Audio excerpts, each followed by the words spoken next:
Hey, what's going on, everyone? This is Sorry. G, this is Mark, and this is Roger, and we're up late. Uh, I Hi, I like. was trying to Paul reply King. to Cody saying that we're late. I was trying to reply, but for some reason, Restream didn't want to post it. But anyway, like always, we'll quickly go through the chat. We have, well, looks like some of the comments aren't here, but we have Roger, the ghost of King G. We have Scalzi, welcome. And we have Dogface. Again, shout out to the two members on Funkin' Hungry. Appreciate you. Thank you very much, guys. We have Cody, the Aussie Alistair fan Brony, of course. And we have Chris C from Hunky Food Dudes. Welcome. Stay hunky and all that. Yeah, I was late, but we was just building suspense. We were just making everyone worried that we might not show up. G is a bit blurry. Yeah, for some reason, right at the end, my internet decided to not work properly. So hopefully, stay hunky, stay funkin' hungry.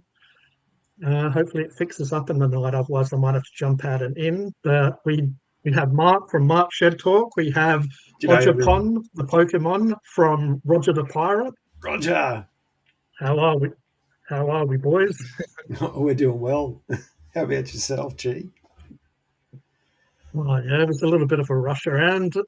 Bloody, it's one of those days that just there's not enough time in the day, really. Like I was planning to do other stuff, but it didn't happen. I did rush a couple of reviews before I jumped on live, so I'm actually ahead of schedule for next week. I do need to edit them, but I have 3 videos prepared. I just need to edit them, and yeah, everything's hunky dory. Besides that, really, Well, it's a little bit crazy for me being like ahead of my schedule for once. Who knows? Next week I might be able to get the following week's videos prepared. So well, you just never know. Sometimes you have a win. Maybe you need to just have a gravity bubble, and that just distorts time, so it'll give you more time to do things. Or step into a parallel universe. So about that gravity bubble.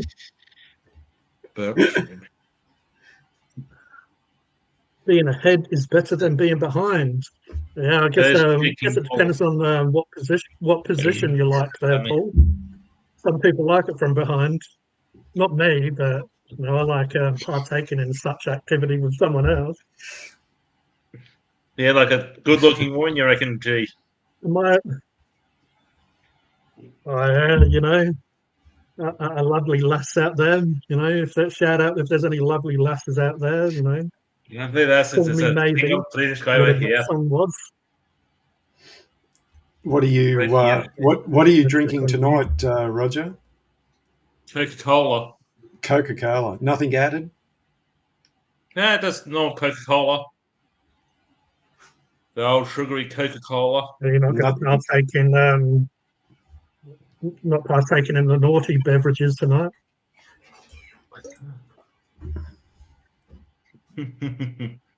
Yeah, you're right. Yeah, I do look blurry. Are we missing some? Oh no, I thought we were missing some chats. They all seem to be King Cody, King Stalsey. They all coming through. King Chris might jump out of Restream and jump back in if you guys can handle the ship. I'll leave Captain Roger the Pirate in charge for a second. Put him full screen. I'll be back.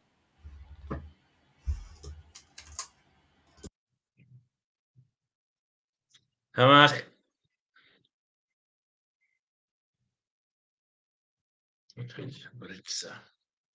Yeah, g'day, Roger. What's going on, man? I just been offered a cup of tea. Oh, yeah.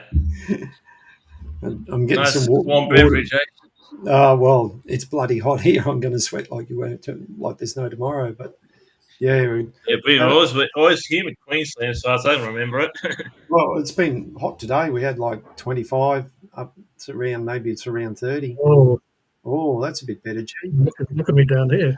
Look at me down here. Down at the bottom, sipping tea like Kermit. Yeah.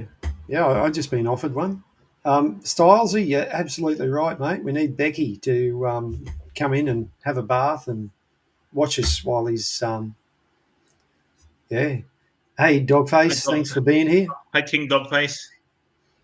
Yeah, Dog- clear now, Jeez, as well, Paul. Wonder what was going on. Awesome. It was a bit blurry earlier. Did have a bit of a chat to Becky. Did have a bit of a chat to Becky earlier. He was wondering if I'm doing a stream tonight, so he'll probably join us, I'm guessing.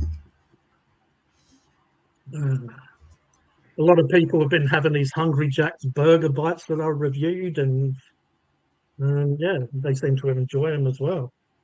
That's good. It shows, I guess, that at least, I guess I somewhat know what I'm talking about if I can recommend something and people enjoy it. So they'll come back. Oh, that tastes. They're like, oh, it tastes like crap. What do you want about? Whoops. Well, he's actually funkin' hungry. Sounds like Chris C needs to get a feed in him. Yeah. Maybe we'll go get some Jackers burger bites. I haven't seen. Have you posted that review yet, G? Yeah, I did. That would have been yesterday that I did that. I'm a bit. Excuse me. I'm a bit slow on the uptake of reviews. So can you just describe it for us? We had Macca's tonight for dinner. So it's basically, like a popcorn chicken or something like that, like a little sort of battered, or it's more like a crumb. So these little balls, it's kind of like a meatball with like breading on it, coated, deep fried. So it has beef in the center. It's meant to have cheese, but I didn't really taste or see cheese. But yeah, it's basically meant to be like a burger in a bite. Yeah, I'm right. actually funkin' hungry. I had a couple of homemade steak tacos and passed out for an hour and a half before the show. I even set an alarm. Well, we're glad that you're here. We appreciate it. Well, that's what happens. You have a good feed and you curl up like Sammy the Snake and have a afternoon siesta. Oh yeah, is Sammy the Snake like Sammy the Comedian? Well, maybe he's two different entities, but they might identify as the same thing. Yeah. That's it. Okay. Do we want the weekly fashion? Do we want to go straight to that? I guess let us know in the chat if you want to see our fashion show again. Start a poll. Yes, oh, someone's watching from the G channel. What's cool. happening?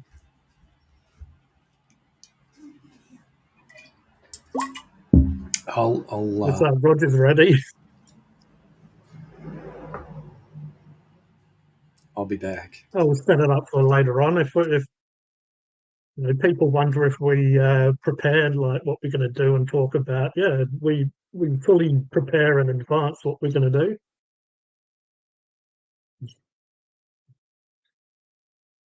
Okay, we have Cody, a friend who left town on Thursday, gave him 320 KFC vouchers last month, so I used one today and got a bacon lovers burger box while watching Seven Psychopaths. I should have got the bloody Dr. Funkenstein Crazy Creation bacon lovers stacker, Cody, especially if you had a $20 voucher. That burger's a little bit expensive when you put 2 more bits of bacon on it and cheese. You had a good friend there, Cody, to give you them $30 KFC vouchers. Yeah, that's it. Yeah.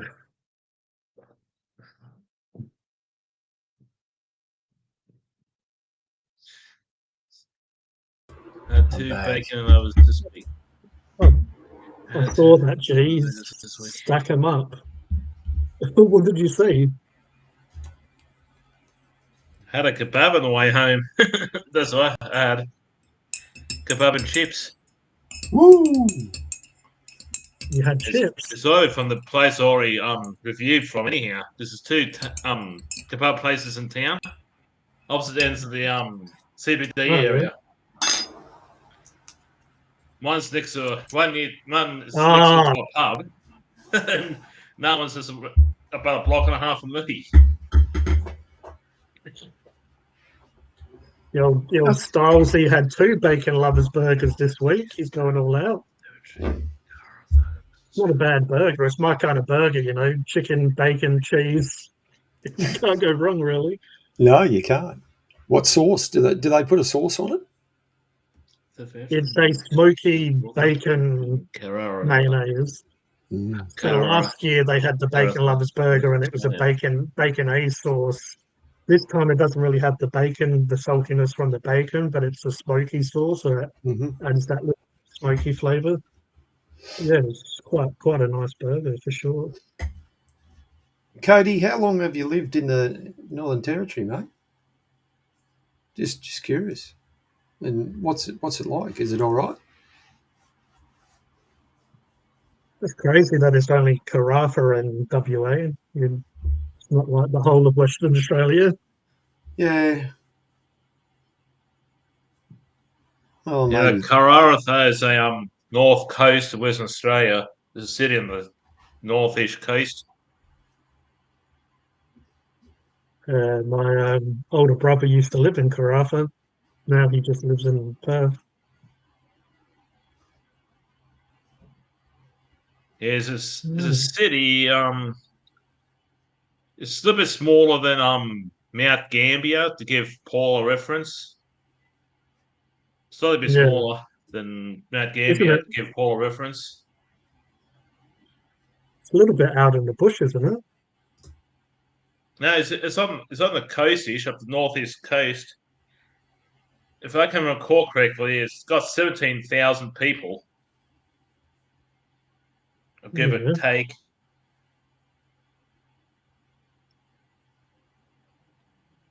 So it's a little bit smaller than Mount Gambier. I used to live in Fremantle for a while when my stepfather was in the station there in the Royal Australian Navy for a while. Yeah, right. So in Fremantle, we're stationed and stuff.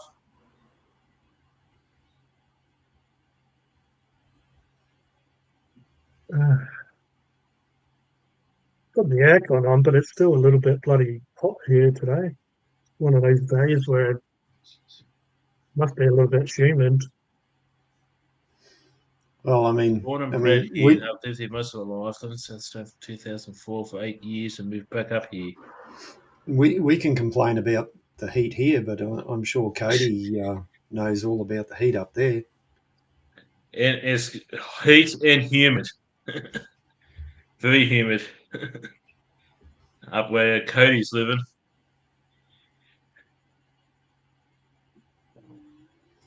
If you sit in the couch for 1 minute, next thing you'll be dripping. Drip, drip. This AG tried to do it last year, he'd be sweating half the time. And you see he try to wipe his face with the towel or something, yeah. Oh, well, yeah. What do you expect, Dogface? 14. Yeah. I wish it's 14.5 degrees here today.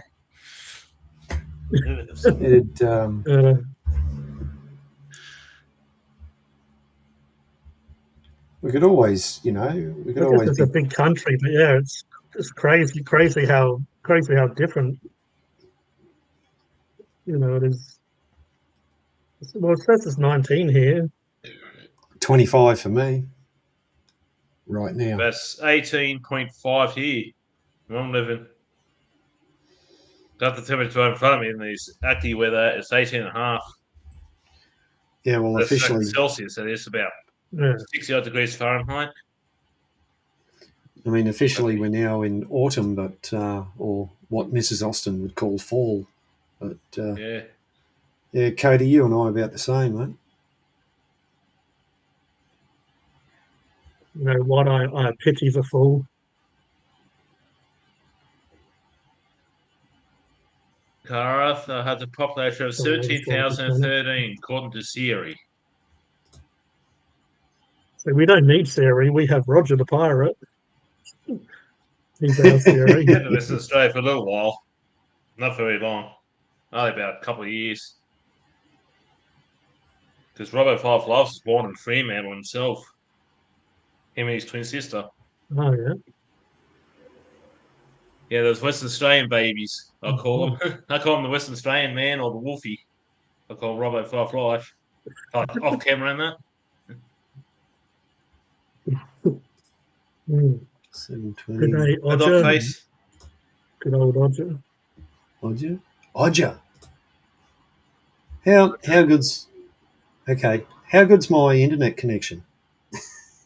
I can see it. I can see it perfectly. Yeah, I've got the stream going, so I'm going out, but I've also got I've got the stream coming in, right, and then I've got two 1080p streams going as well. It's all coming through YouTube. So, yeah, I'm just curious to. That's pretty awesome. Yeah, well, when I do a speed test, we get 100 megabits down here. So, yeah, the old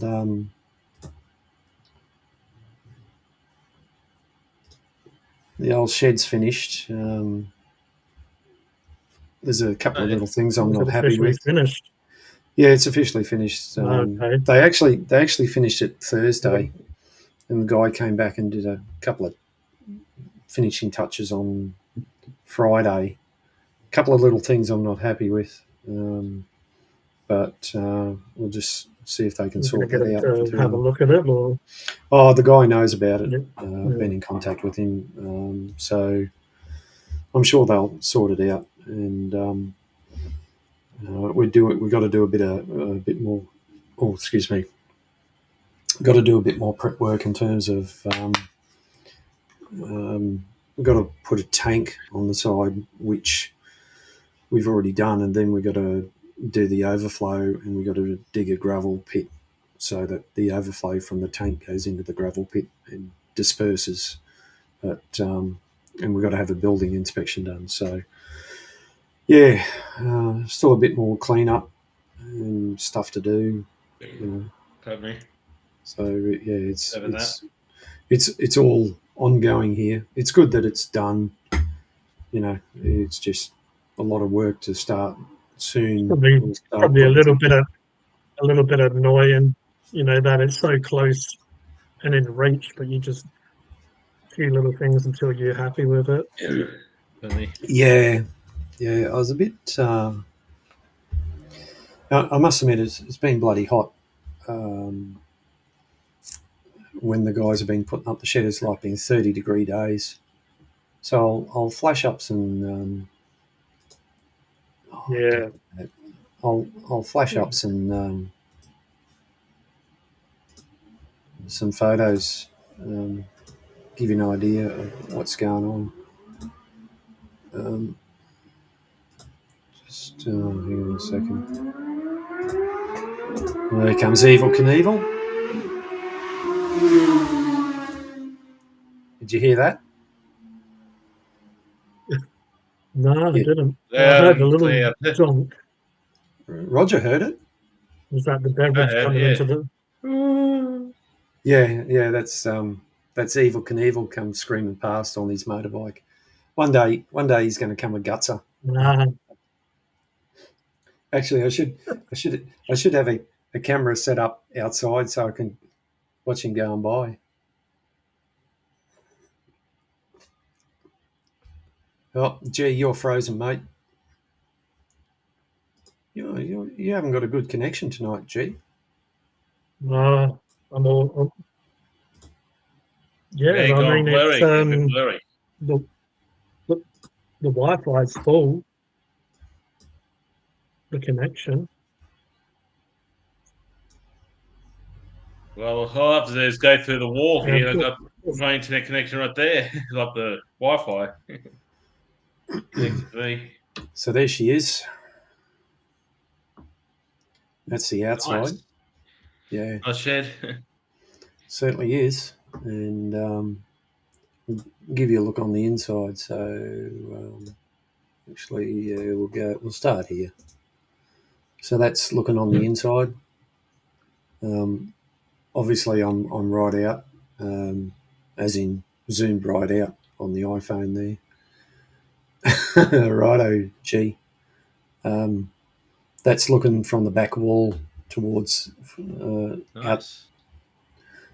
Just got a couple of temporary LED lights just sitting there lighting the place up. So we're 12 by 9, 12 meters by 9 meters. So 108 square meters, and over from the corner. So essentially, you just all the different corners, different views. Nice. Nice shed. Yeah, oh yeah, it's going to just play this video. There's a doggy.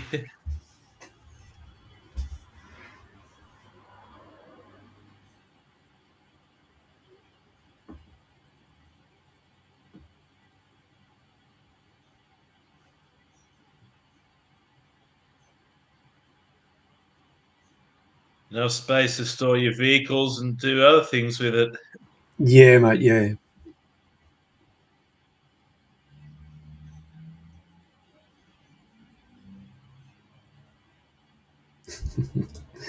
Yeah. So the issue we're having is this here. You can see that the insulation is sagging a bit, and they put tape on it, and the tape's peeled off within a short period of time. So anyway, we'll watch some roller doors. They're all electrically operated, and we'll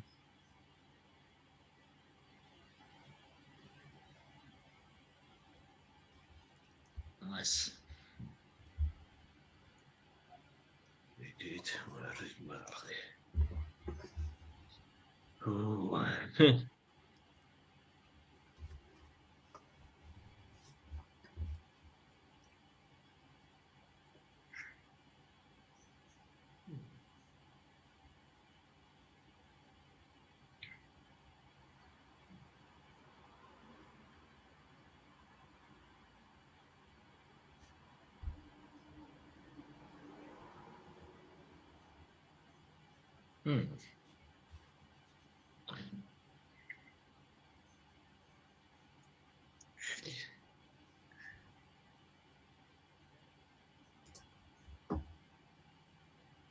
Oh, better stop playing that.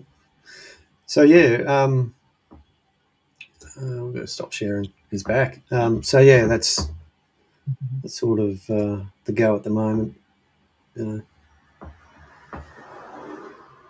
Yeah, the forklift was used to help put the shed up, which made the job a lot quicker.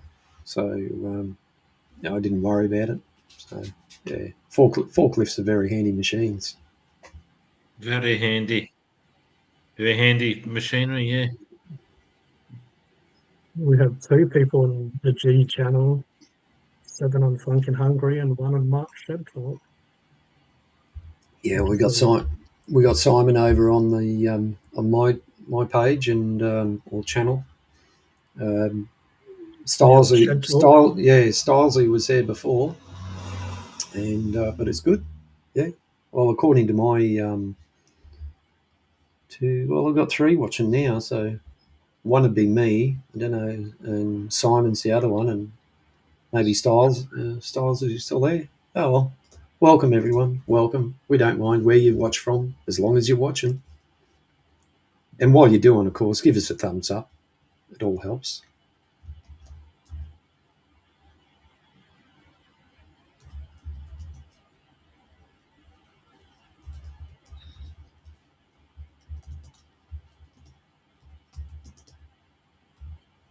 Just going to close some.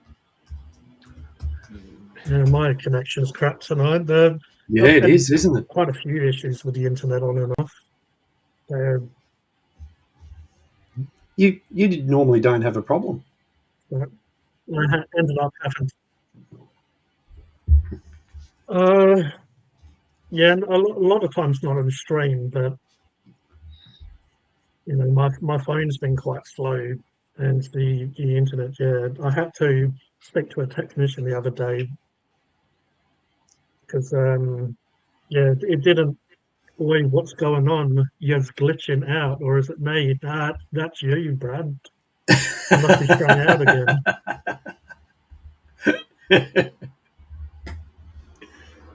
But yeah, I can connect. I can go to my iNet website and see if there's a problem in the area. Then when there wasn't, I spoke to someone. It's funny because it's hard to get a hold of the company unless I wanted to ring them and all that. I sent them an email. It said it might take up to 48 hours to get a reply. But Sometimes then it when I does, went yeah. to Facebook after, it came up with an ad. Obviously, a lot of times when you look at a website, it comes up as an ad on Facebook. I'm like, I'll try Facebook messaging them on their Facebook page, and they actually replied quite quickly on that.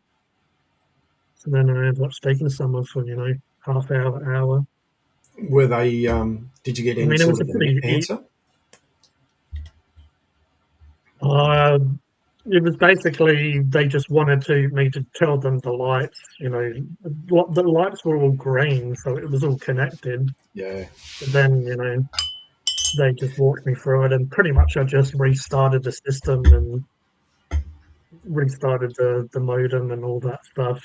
It wasn't that complicated, but it was good just to, I guess, have someone there just in case, Mm. like they were sort of there until it fixed. Mind you, it is peak time at the moment for people to be on the internet. Everyone's when they're at home. It's not just one person on the internet anymore. It's 4 and 5 devices. Although we've lost G, so he's going to try and fix things up. It's 4 and 5 devices, and they're all trying to stream 1080p, or they might be gaming. And excuse me, streaming and whatnot. Yeah, streaming and recording and uploading and whatnot. Yeah, I understand what you're saying, Mark. Yeah, it's a peak time to do so. That's why.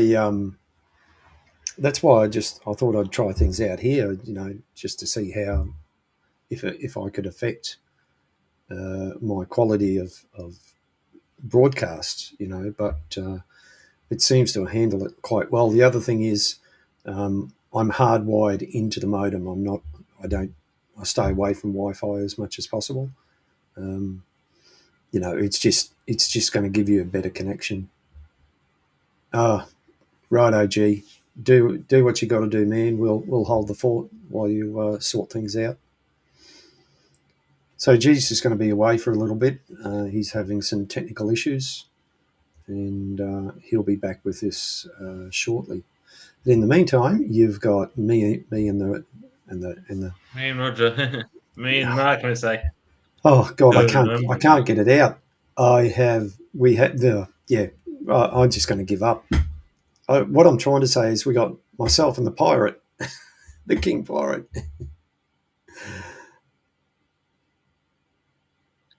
Simon wants to know any Nelson's countries tonight? No? No. Not tonight. Not tonight. And what's he referring to there, Roger? Last week I was on G's channel, had some Nelson County drinks and that. Oh, righto. I was on G stream and stuff.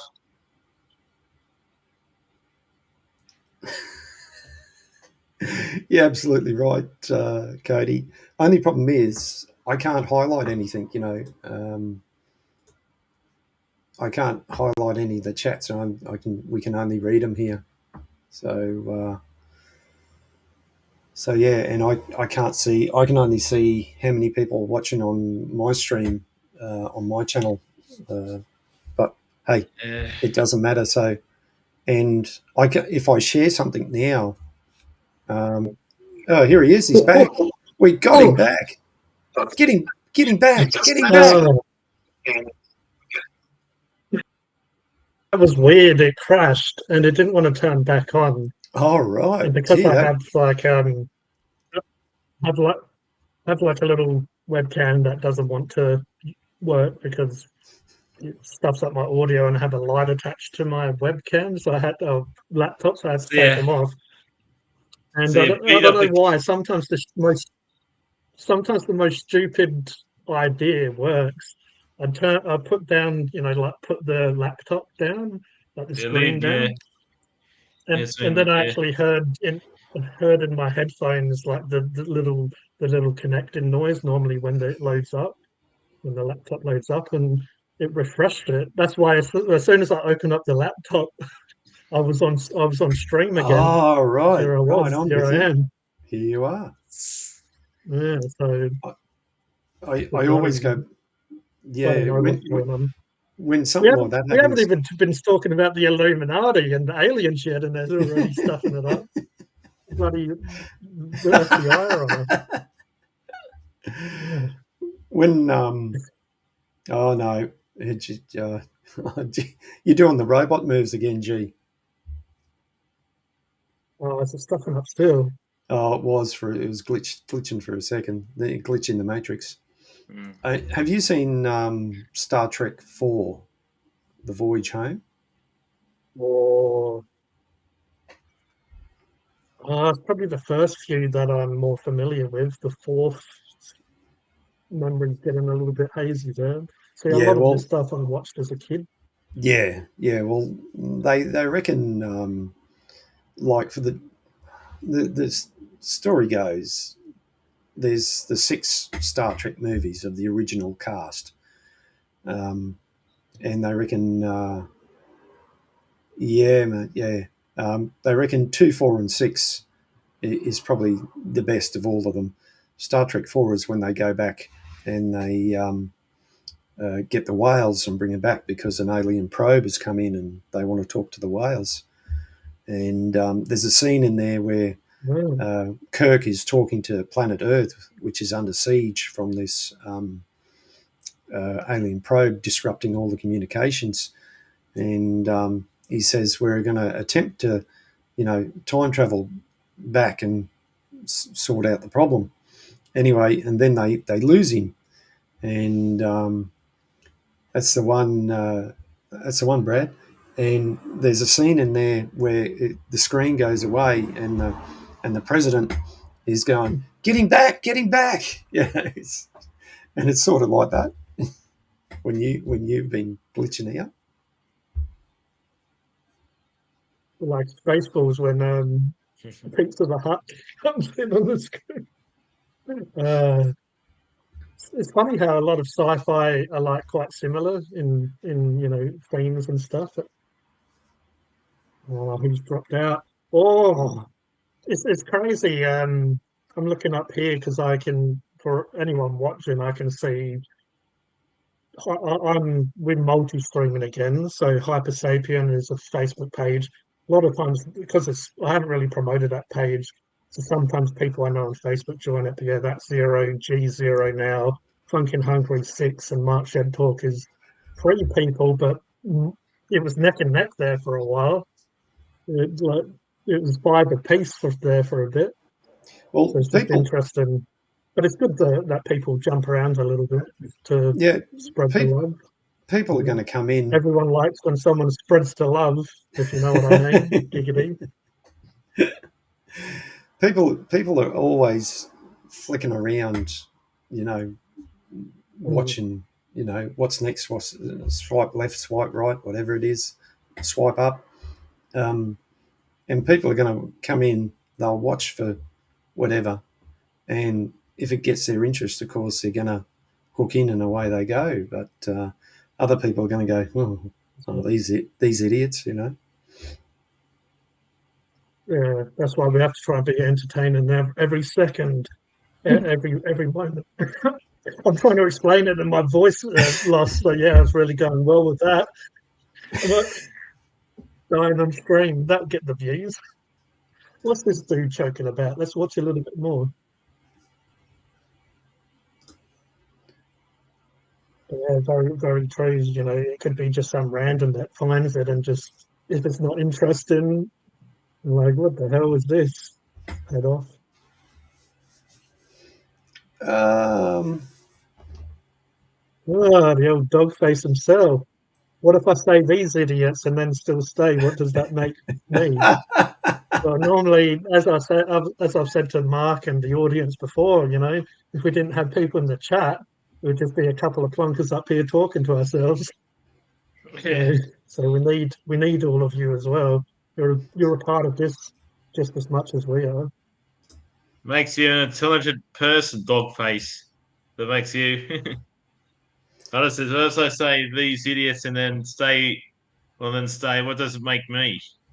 The laughing emoji face. Well, I mean, if you want entertainment, then, well, I suppose really we should be watching. We should be watching this.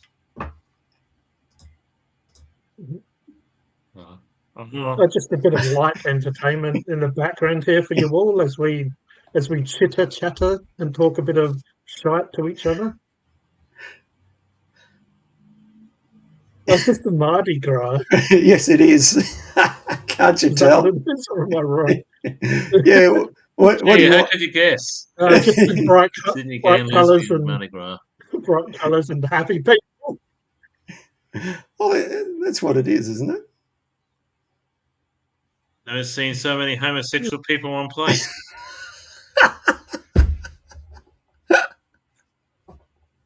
Oh God! I think that's probably the best thing Roger's ever said in his life. That's the quote of the night. I've never seen so many homosexuals in one place. Oh, it's so true, man. So true. Yeah, they used to be like, you know, few and far between. Oh no, they're out and proud. They're loud and proud and out and all that sort of stuff. Out and proud and no fear to be queer here. Yeah, that's it. I guess everyone's got, you know. It would just be annoying for me, you know. I go to something like that, and I'm like, "That's an attractive-looking woman." Oh wait, she's not into men. The woman's had a penis. You know, you go, you approach. Oh, she looks quite nice. You know, a full-out Volt girl. Yeah, and got a handful of what year and I what, and something else down there. Yeah. Yeah, and one might be a trans, who knows, but you wouldn't want to be at one of these events and get a bit too drunk. Oh, I'm going to go chat her up. No, maybe you shouldn't. No, I'm going to do it. Don't hold me back. Oh, my God. Get off me. Well, it takes all sorts, apparently. Isn't variety the spice of life? It takes all sorts to make the world last time when we had the models last time, that's what we were saying. So, you know, we can't contradict ourselves now. And well, we can't discriminate nice either, to see, can I we? guess, all sorts of shapes, sizes, colours, and Jewish. Hey, Jewish. Get up! Don't pick on There you go, Roger. You know, you learn something. It says it on the screen. Jewish. You learn something new every day, don't you? Honestly. Rainbow rights. Yeah, there's LGBTQ flag with a Star of David in it. I swear, most of these must be bloody on acid or something. The colours and. So obviously, I'm not. If he was on mushrooms, you'd probably love this event. I'm not playing the audio just in case. On Earth this weekend, I didn't hear these spices anymore. Sydney will be the sore bum capital of the Earth this weekend. What is happening? I saw a baby Jebediah. Holy and blessed and poisoned hearts. They haven't got the Irish there. As I said, Roger, you can't discriminate. It's all inclusive. I know. I'm not discriminating. I just see what I saw there. It looks like leprechauns. Queerness, yeah. Yeah, especially when they're that small. It looks like they're little tiny people in our laptop or phone or whatever you're watching on. Yeah, there's little people inside my device. Oh, there we go. We've even got bloody sparkly apples. And teachers. In this office, Teachers Federation.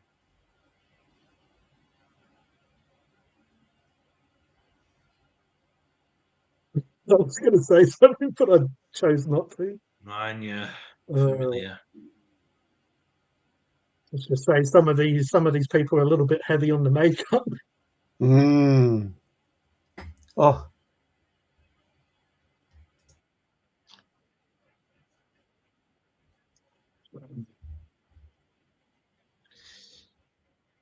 At least they're all over 18 in the ads.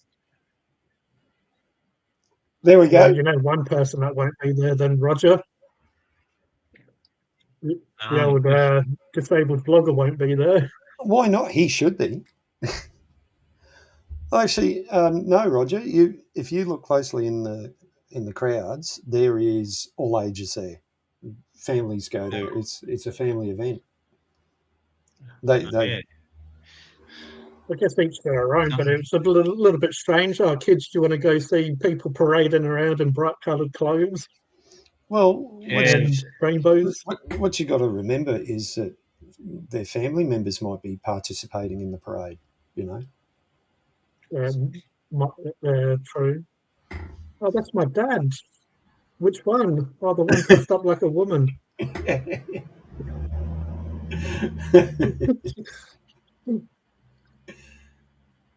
Well, I should know the star of David Brad because I'm Jewish myself.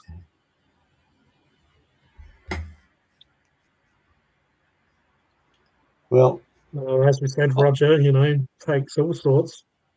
Everyone's there. Oh my God! Look at this.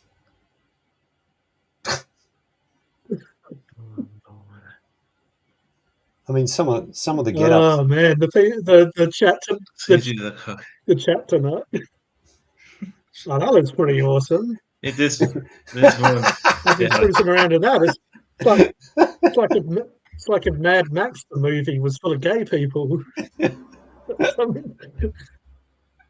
Cruising around in something like that. I like Dogface's comment. Yeah. I chose not to read it out, but I put it up on screen. Doozy with a capital D. The capital D. Doozy.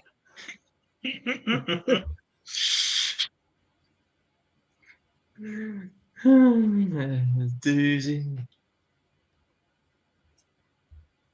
I can't bring in a song. I don't want this stream to take taken down. Happy on the sign and on the billboard behind him. Oh man.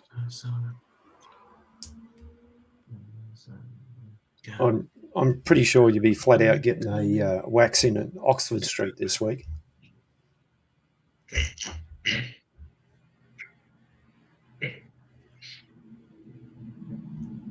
Oh, the Morris dancers. That's not how I don't remember. That's not how I remember them. Are you familiar with them, G? The Morris dancers? No, I don't know. It dates. What the hell? Well, Morris dancing, as far as I know, is pretty much a UK thing. There's a lot of inflated goon bags as a costume. Be redundant there, Brad. Redundant was a bit redundant. Oh my God! A what? Oceanic pups and handlers. Right. Okay. Dogs out. I'm starting to get a bit kinky. Oh man. They're loving life, but I guess it's the only time you can parade around as like dressed up as a dog and not get strange looks dancing around like this. Oh man, gimp outfit. Oh my god! Wow. Snoop Dogg's uncle, Gimp Dog. Sydney Silverbacks Wrestling Club is, I think it is. Silverback. Yep. Isn't Silverbacks a dominant male gorilla? Yes. Yeah. Yeah, remember, Roger, they don't mature until 10 years old, he told us. I think, have we scared Cody away? Everyone Cody, are you still here, mate? Or we scared you away? I mean, we're not making fun of anyone. Not into dogs, Cody's not into dogs, he's into My Little Pony. So, ponies. Oh, there's some jungle puppies. I mean, you know, we're not making fun of anyone. We're just laughing with them. Some of these people have gone to a lot of effort to.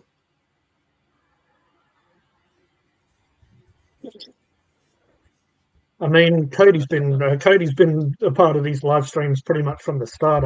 He knows what to expect, and I'd say Cody knows that even when I joke around about stuff that I'm not, don't take me too seriously. Yeah, I've been much watched you for a while too, and I noticed pretty laid back guy. Most of the time, I'm paying myself out, more than other people. Yeah, I know you're a pretty laid back guy, G. And I've been watching you for. Roger's probably been most of your uploads, and the one that's been. Roger's pretty much been here almost from the beginning. Yeah, I'd say I wasn't going to come up around 100 subs before. I think Roger was part of the channel before I had 100 subs. Yeah, because I know you used to say, keep misspelling your name, Funkin, because you used to leave out an N or H or something. And you used to chip me about it. People still do that, Roger. So people still do that. Because you used to upload videos in the middle of the night and early hours of the morning when you first started. That used to confuse me quite a bit. And now you've uploaded. I'm a bit of a night owl. I try to have a normal schedule, but I kind of like night time, so that's normally when I'm more productive a lot of times. So, when I first started the channel, if I was editing and got late, I'd just chuck it up. But now I kind of know how the algorithm works, or I just, it's better during the day. There'll be more people active. Yeah, I was a few times when you put up middle of the night, I was actually awake because I couldn't sleep sometimes. Like, you get that night you can't sleep, and I saw some of your videos pop up out of the bell and that. Yeah. It says Function Hungry's uploaded a video and stuff.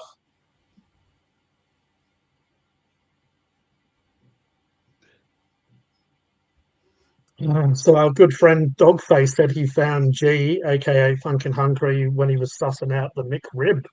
Cool. That's the way we like to hear it. Well, that's cool.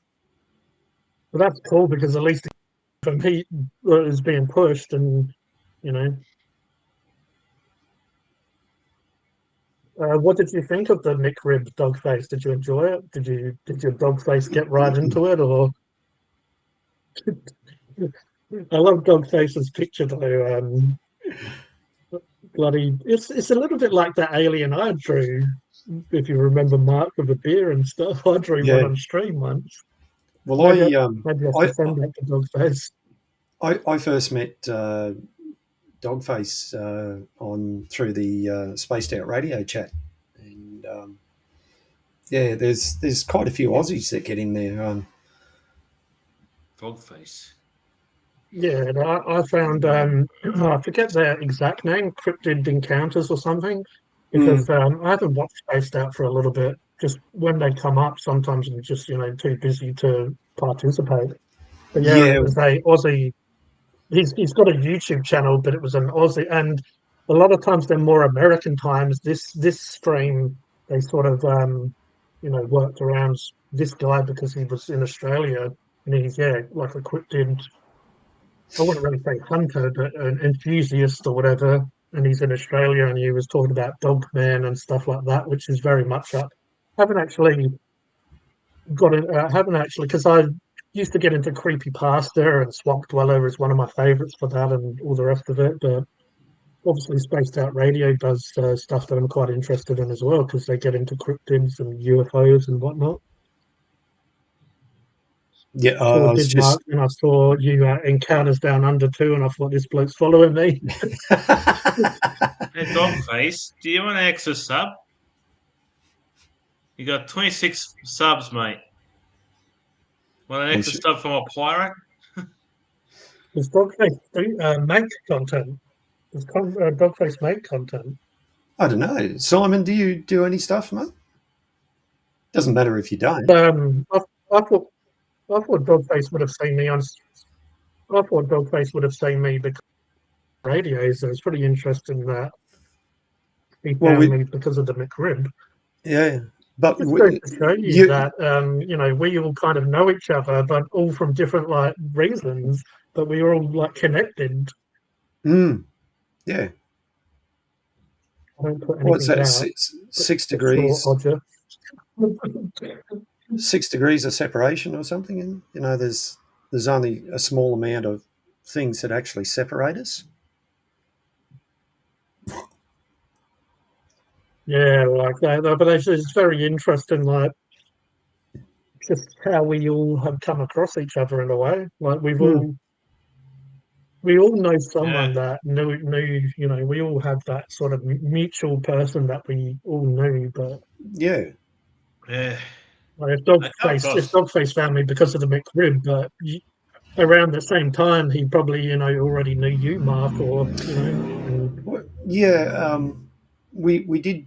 You don't forget, you and I did go on Encounters Down Under, which he is putting out more content. Encounters Down Under. It's unbelievable what's happening at the moment. There's stuff coming out all the time, and I might like some really good stuff. And there's talk of almost, not almost. I mean, look, it is for real that we're not alone, right? No worries.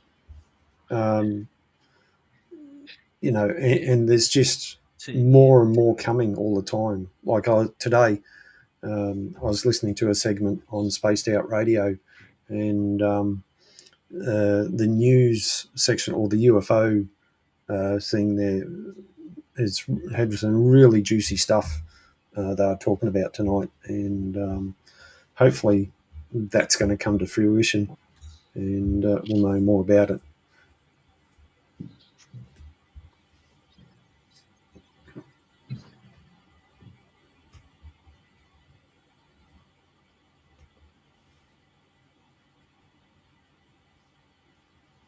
Okay, we all need a choir to sing. Where are we?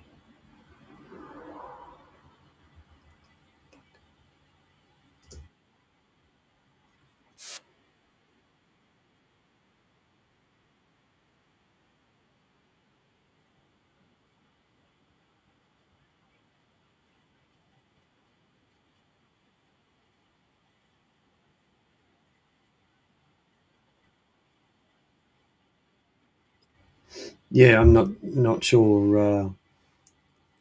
Might have to hold off on the audio a bit, because I don't know if G will get a strike for that. He hasn't said anything about the other stuff, but we haven't played the audio either. But plenty of colours. I just want to be me. Yeah, well.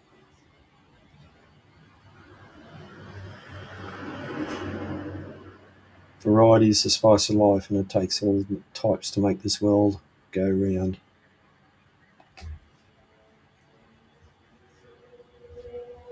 Still with me, Roger?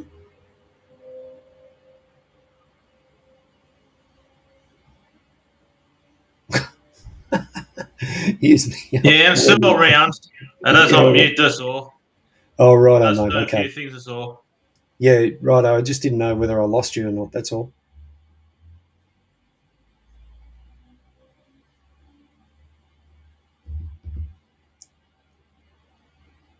I know we've said this before, Cody, but I reckon you're going to have to come and join us on one of these streams one night, mate.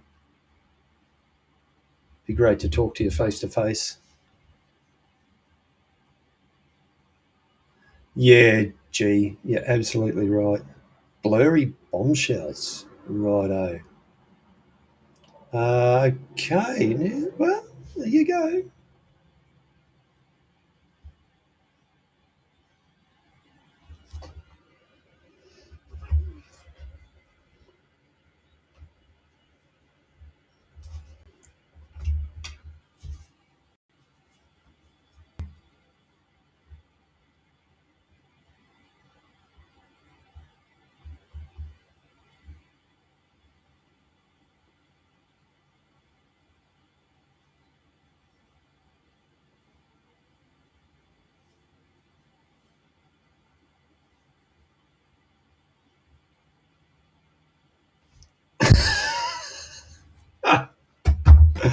Oh, okay. What's he talking about here?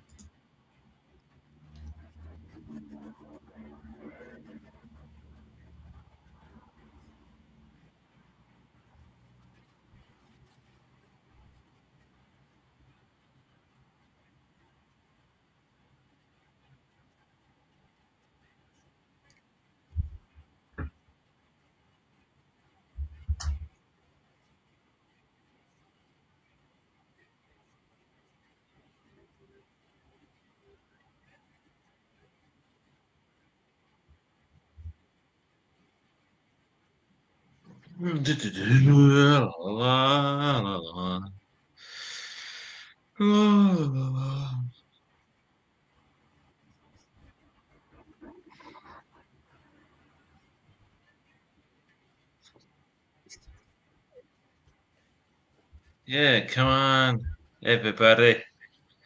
I like to see Emma's Supermarket Machine Shop up here, Dogface, and Cody, Paul.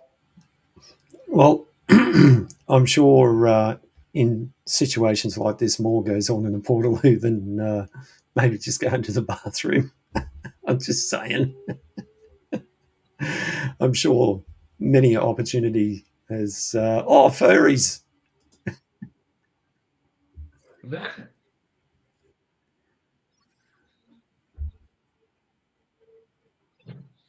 Says you can if you feel like me.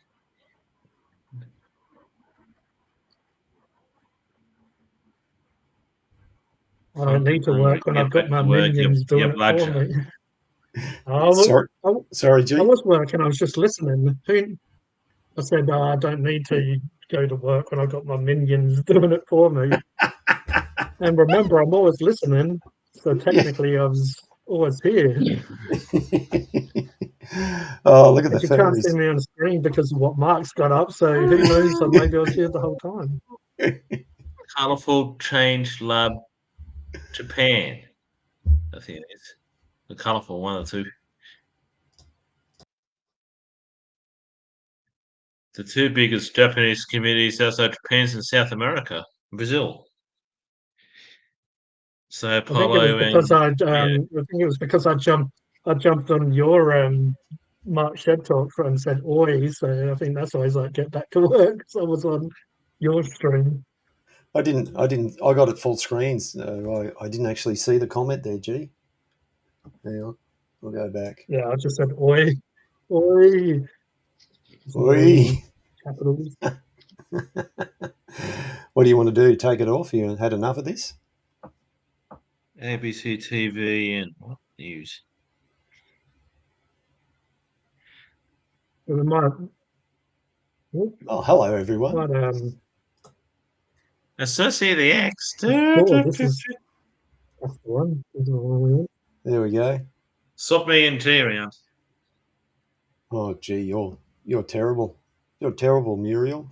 You're really blurry. I mean, your audio's fine. Miles. Yeah, we can still hear you fine, G. Yeah, and dancing's still a bit blurry. If G start dancing, it'd be blurry still.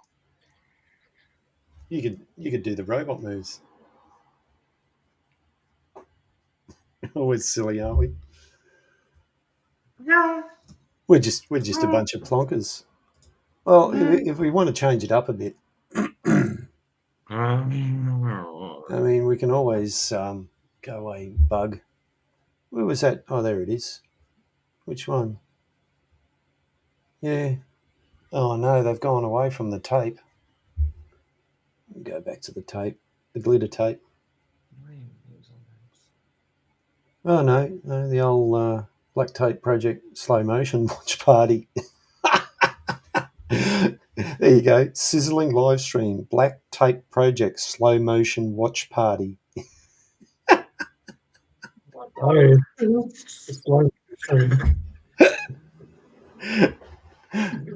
Definitely need to watch it. Does everyone want to have a watch party? It's pretty much what these are now. They're not sleep streams or no, or toilet streams. Oh, that's right. We don't do those, do we? Red wine is yours. Shower streams or whatever.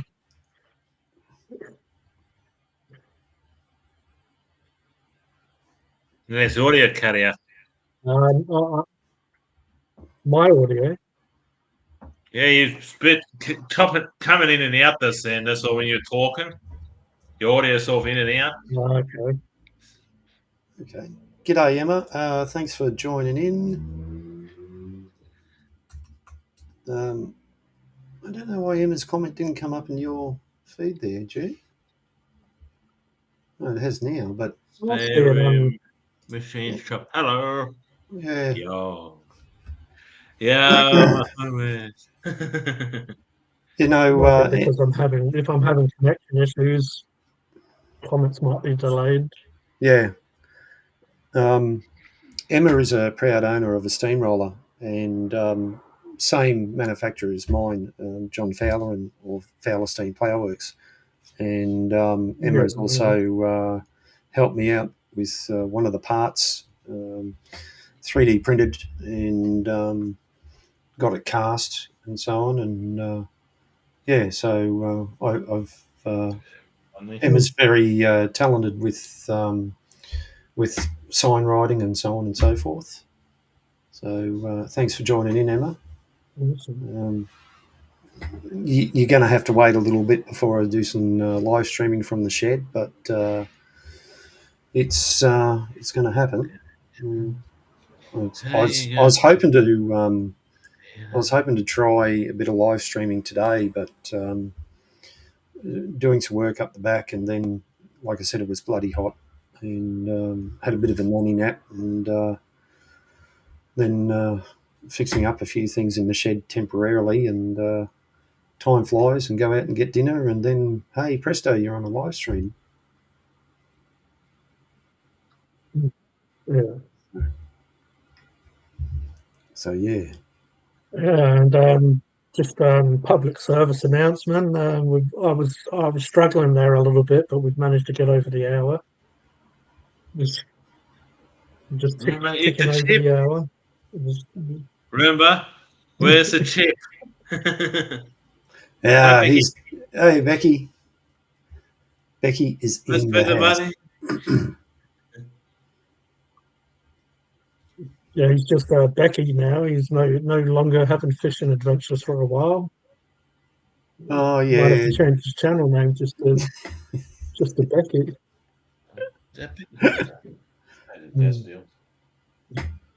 Cheap $80. So what are we going to talk about now, G? Roger? Anything you want to talk about, Mark? I was pretty interested when you started getting. Well, a person that I've known for quite some time, probably 10 plus years or more on Facebook is where I met him on psychic groups. She was sending me some, like, I've talked to her on and off, but haven't really. We used to talk a lot more. She sent me some audio of her. Oh, forget what she calls them. I think it's channeling. Yeah.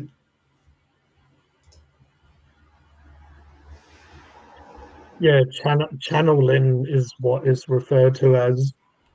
But she did send me. I'll have to. I was busy today, and she was sending me all these. I haven't gone through what she sent me today. She sent me all this sort of new information, or just having a chat. But I wasn't there. But she sent me quite a lot of messages, and I just said to her, when I've got some time, I'll go over it and get back to her. But she did send me a couple of YouTube videos that I'll have to, especially today if my internet's bad, it's probably not gonna, I could get you Mark to play them for me, but yeah, I'll get her permission before I do. I was gonna ask her today because I knew I was streaming, but she's quite involved, I guess, with spirits and stuff like that, and I guess like a lot of stuff we talk about, you can you can decide for yourself if you believe it or not, or if you're interested in that stuff. A lot of people are agnostic or whatever that don't sort of believe that anything outside the physical world. Yeah. But yeah, I've spoke to her, and I had, I dabbled in psychic sort of stuff myself, and into meditation and other stuff, and we spoke about. I don't know if Mark remembers exactly, but I did go into some of my childhood, how I was very strong when it comes to lucid dreaming and stuff like that. But yeah, she sent me a couple of YouTube videos. One was her speaking to a spirit of this.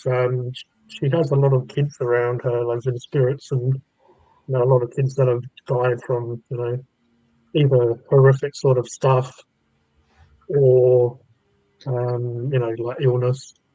And she obviously channeling is when you help them get to the light. Yeah. So a lot of that's what a sort of a ghost or a spirit is most of the time, is like lingering around because they don't know how to cross over. And if you look into this stuff, a lot of spirits don't know how to cross over. Like they're scared of, obviously, like the pain and all that stuff goes, but a lot of that memory stays with them. Yes. Yeah, she sent me one where it's the spirit of Benjamin trying to go home, and it was a little kid.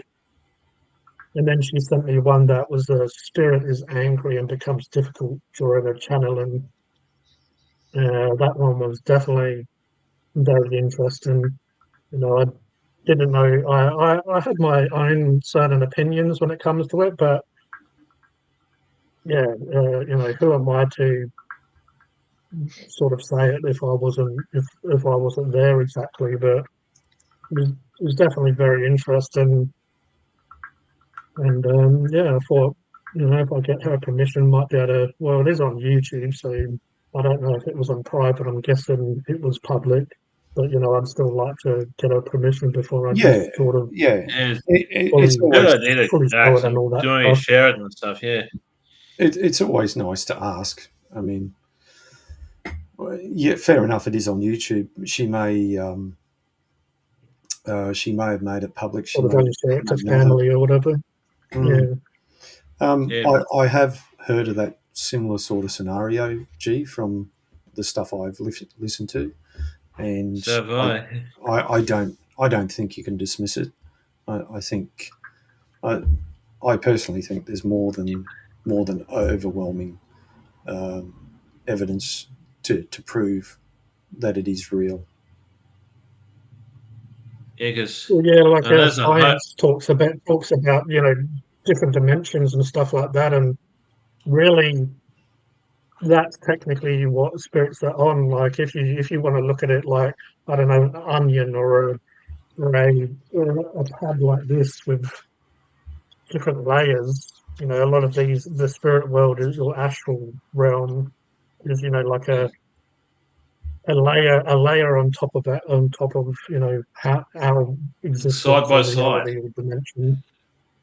Yeah, side by side, or side by side. However you want to sort of, side by side or on top of each other like a sandwich, with ingredients, layers. But it was definitely an interesting conversation, and I haven't really spoke to her probably for a good, I don't know, possibly a year since the last time I've had a bit of a conversation. We had a fairly big talk last night, and as I said, I was a bit busy, but she was trying to, she was continuing that conversation because she's in America, so obviously the time difference. So she was continuing that conversation today, but I was just in between doing stuff. Yeah. Well, speaking of, I was just going to say that when you said the time difference, that reminded me. You guys know I love watching the Y-Files, and if anyone hasn't, go to their channels. Just look up the Y-Files here on YouTube. They normally put out an episode on a Friday, our time, which is Thursday their time. Thursday evening. But they put a community notice up to say that they'll be putting a show out on their time Saturday, which will be tomorrow for us, and apparently it's going to be a big one. So, to dealing with UFOs and so on, I just really like their content, the way he tells the story, and of course, Hecklefish also adds to what's going on as well. Yeah, I need to catch up on his content. Well, it looks like she was on Facebook. We most likely I'll save this for another episode anyway, or another live, because it'd be cool to have I guess a little bit more of a structured one. Maybe even Mark or Roger might want to add some stuff to the live that they may be interested in a similar sort of. But I might ask her if she doesn't mind me sharing. Yeah, no, that'd be great.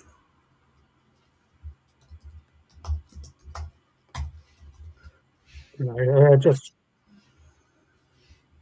she might not read a reply while we're on the stream, but at least it's sort of there. Yeah, no, that's too easy. It doesn't have to be straight away. If one thing I do like about Y-Files have a Discord, if anyone's interested. I know I'm promoting another channel. It's a big channel. They don't know me or anything. I just like the content. The other thing, usually they'll do an after files.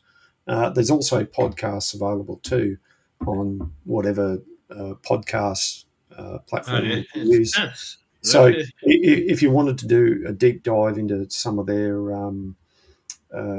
stuff, because there's some content that they don't put on because of the way YouTube is so, let's say, strict. But there's the after files. When they do the after files, it's really good because it's totally different, and they talk about other stuff that's going on with them. It's really fun. Not as structured. It's a little bit more free. And like UG, they have various tiers for if you want to support them, and there is a tier there to support them, and you get to go on screen with them and talk to them face to face. But unfortunately, when they do that, it's like 3:30 in the morning here, and it's something I'd love to do, but I just can't justify that sort of thing. Going to talk to a person at 3:30 in the morning our time. So it is what it is. Yeah. It's not convenient for you at all. Yeah. No. I just had an idea. Maybe during these live streams we could do like news of the week, where we could all talk about stuff that we're interested in that we've discovered weekly, or even if it's, stuff that's not necessarily what you looked at that during the week. It could even be just, if you're stuff that you've pulled from a while ago, but we could sort of, just go into if there's anything interesting we want to share, and that sort of might be a good idea. Just to, it's like, we don't have to be too strict about it, but we could, if we have a notebook, if you guys, want to do it as well, a bit of a notebook near your desk, or when you look, like Mark or whatever, if you're looking into your content, you could just jot down a couple of notes, and if you want to go into it, by all means. Yeah, well, I can easily start with that now if you like. Yeah. I watch a lot of YouTube. I probably watch too much. I just find it really good content. A couple of things I am watching at the moment on TV or streaming service is just escapes me right now. That's things. Just for dog. That was just for Dogface. You were saying bloke chokes on onion rings. I'm like, what was he? It's just couldn't quite work it out until you. It is really blurry. You've gone blurry again, G. But yeah, fast food news. I can see that I'm like a bloody hologram. I'm like vibrating and stuff. That's it. That's what I'm watching at the moment. Halo. Watching that's on Paramount Plus or Paramount or whatever it is. But on YouTube side, I watch my usual. I usually tune into Spaced Out Radio, but they come on at 3:00 in the afternoon our time, and it's a bit hard sometimes for me with work. Shout out to Lee from First Floor Audio. Tune into his shows when I can. He comes on about 9:00 for me. But I have been listening to some old Art Bell shows. Now, for those of you who don't know, Art Bell is a radio announcer out of America. He hosted shows like Midnight in the Desert, Coast to Coast AM, and a couple other different names. But the theme was the same. It was to do with what goes bump in the nights, UFOs, paranormal, all that sort of stuff. And supernatural or whatever you want to call it. Yeah, paranormal, yep. And Art Bell is just a great radio host. And unfortunately, he had some dark sides to him in terms of he had some substance abuse. That's the one dog. That's the one, Dogface. South of the Rockies, you're on the air. Or east of the Rockies, south, east, yeah, whatever it was. Unfortunately, he did had some substance abuse. And I don't think he ever probably got the help that he wanted. But despite that, go back and listen to some of his shows, and they're just fantastic. There's one's available on here on YouTube. I'm sure. I don't think there's one. I don't think. I don't think there's any in chronological order. However, there's more than enough out there to. He covered time travel. He covered you name it. Just search Art Bell and just listen. Good entertainer, good communicator, newy stuff. Just fantastic. Really nice voice too. And what Simon is referring to there is that when he'd have live call-in, and people would have their radio going in the background, and they'd get on the radio. And that happens today, even in modern day radio. People will ring up to try and win a prize, and they've got their radio on in the background, and you get that feedback loop, and the host has got to say, turn it down. Just exactly what Simon said, Yeah. I remember last time you mentioned him, I did listen to some of it, and definitely agree. Need to dig into it more. But yeah, definitely enjoyable. And when someone's really good at what they do, that's why I like a lot of these the creepypasta, as they call them, or just narration videos on YouTube or podcasts. You can get them on different podcast platforms. You can tell when someone's done it for a while, and they just are great to listen to. That's what I like about Spaced Out Radio. The host, Dave Scott, he has a journalistic background. Done very well.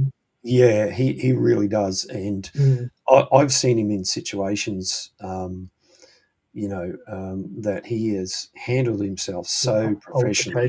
Or whatever. Yeah, it's just you just go, my God, and virtually the guest is almost abusing the host, and he keeps his calm, and he finds a way, not finds a way, but he knows how to put them in their place if they have. And he's had situations where he's had guests come on, and he'll ask, okay, so what happened, or tell me about the situation, and the guest will go, well, yes. And that's all they get out, and then he has to sort of say, can you explain that a bit more, and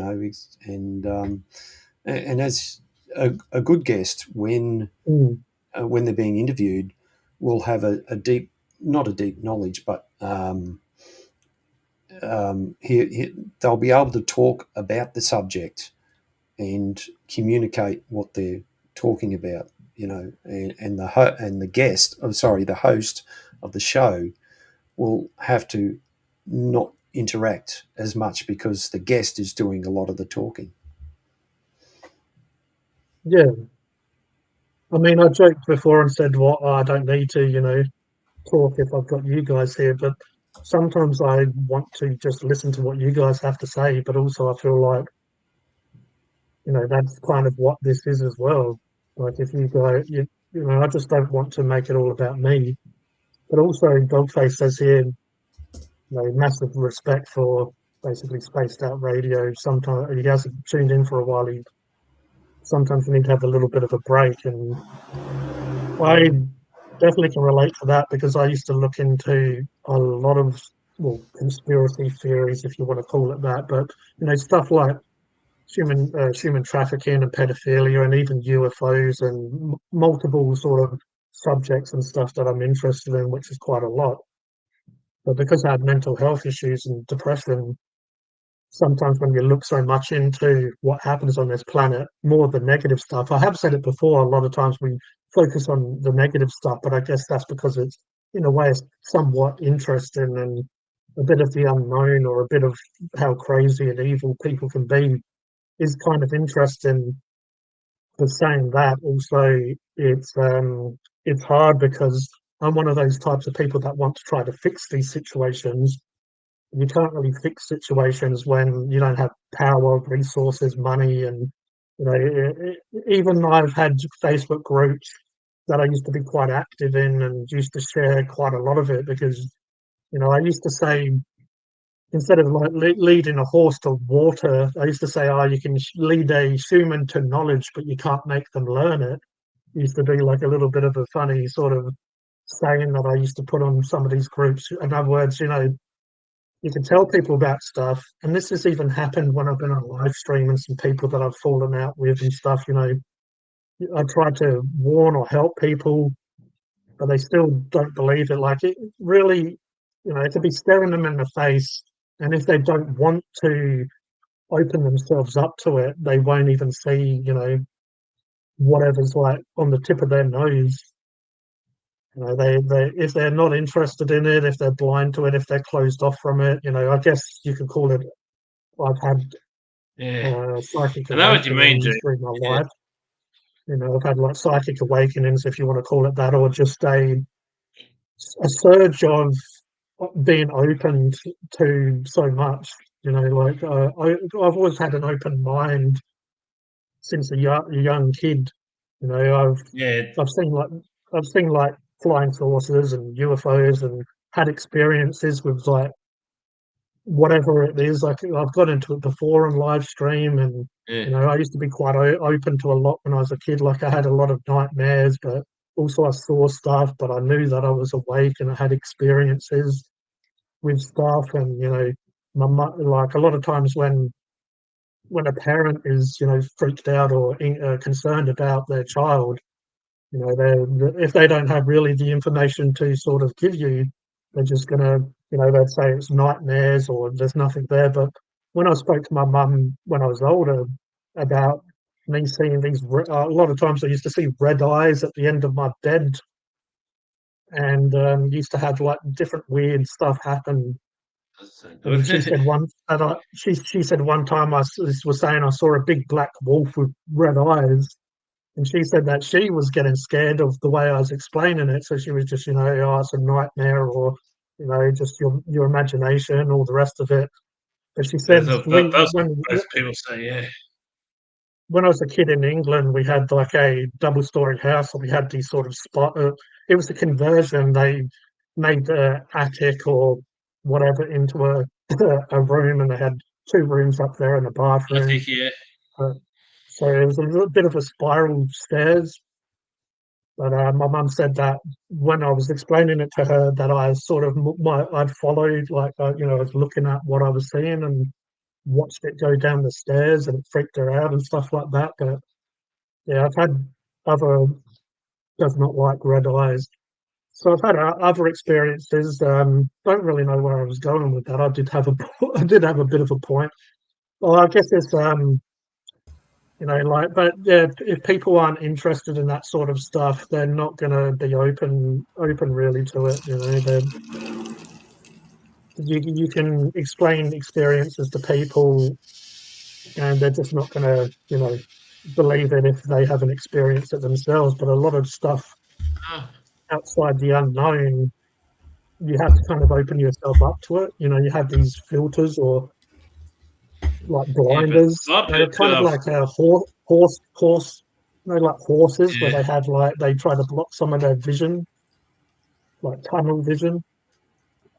You know, if you're just looking forward and if you're not taking a look left or right to see on your journey to see, you know, what's here there. Of course, you're not going to sort of, you know, of course you're not going to be experienced in that sort of stuff. But yeah, I've always when it comes to that's why when I spoke to Mark Moore, you know, he obviously realised I was into sort of ufology and just spirits and different supernatural sort of stuff. Yes, I've got an interest. Yeah, go on, Roger. Go for it. I got an interest in supernatural and ufology myself because I had family members that actually experienced and saw things themselves and stuff.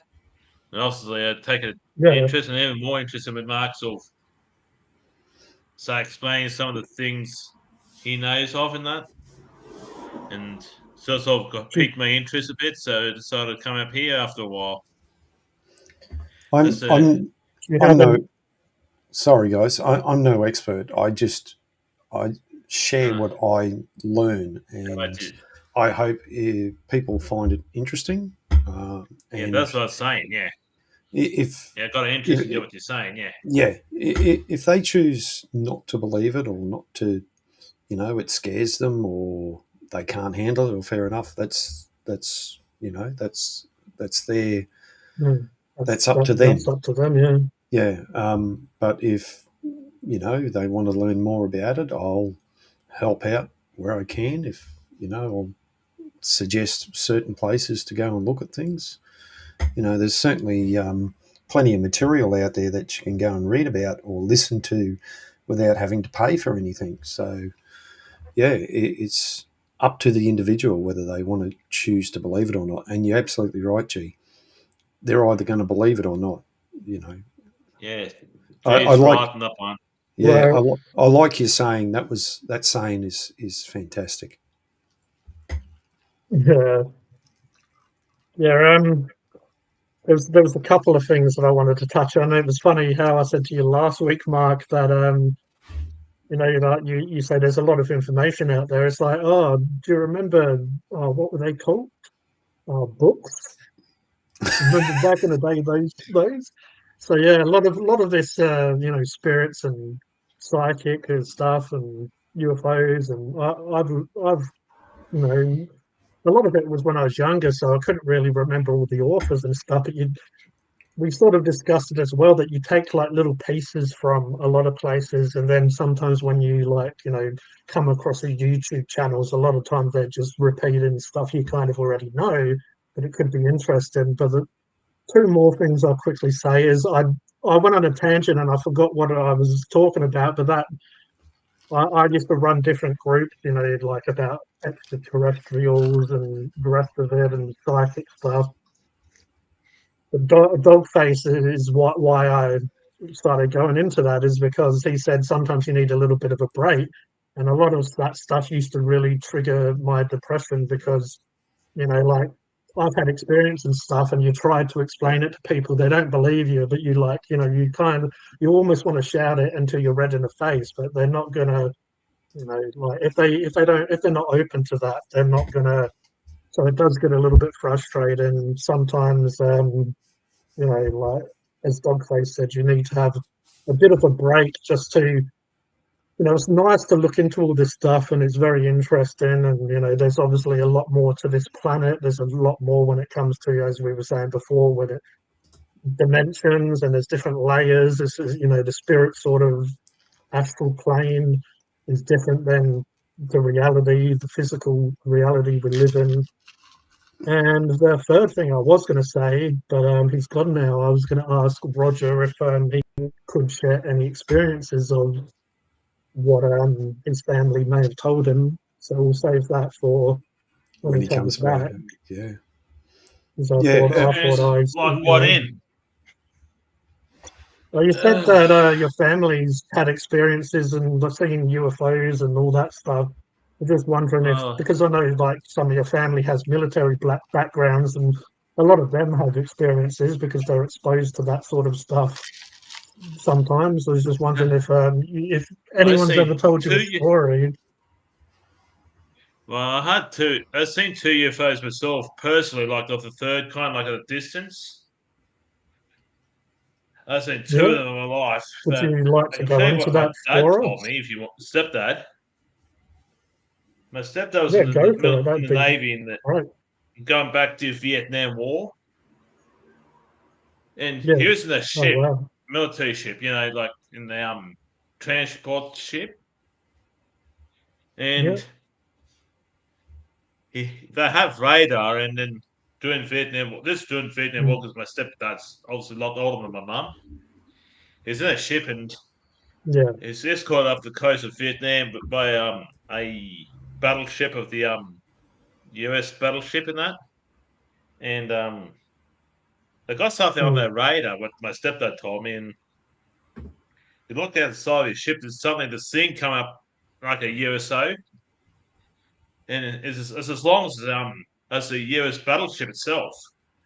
And when he looked at it, it felt like it's old and ancient looking. And he's quite nervous looking at it, and they sent some aeroplanes over there to look at it because I thought it was a Russian or Chinese sub.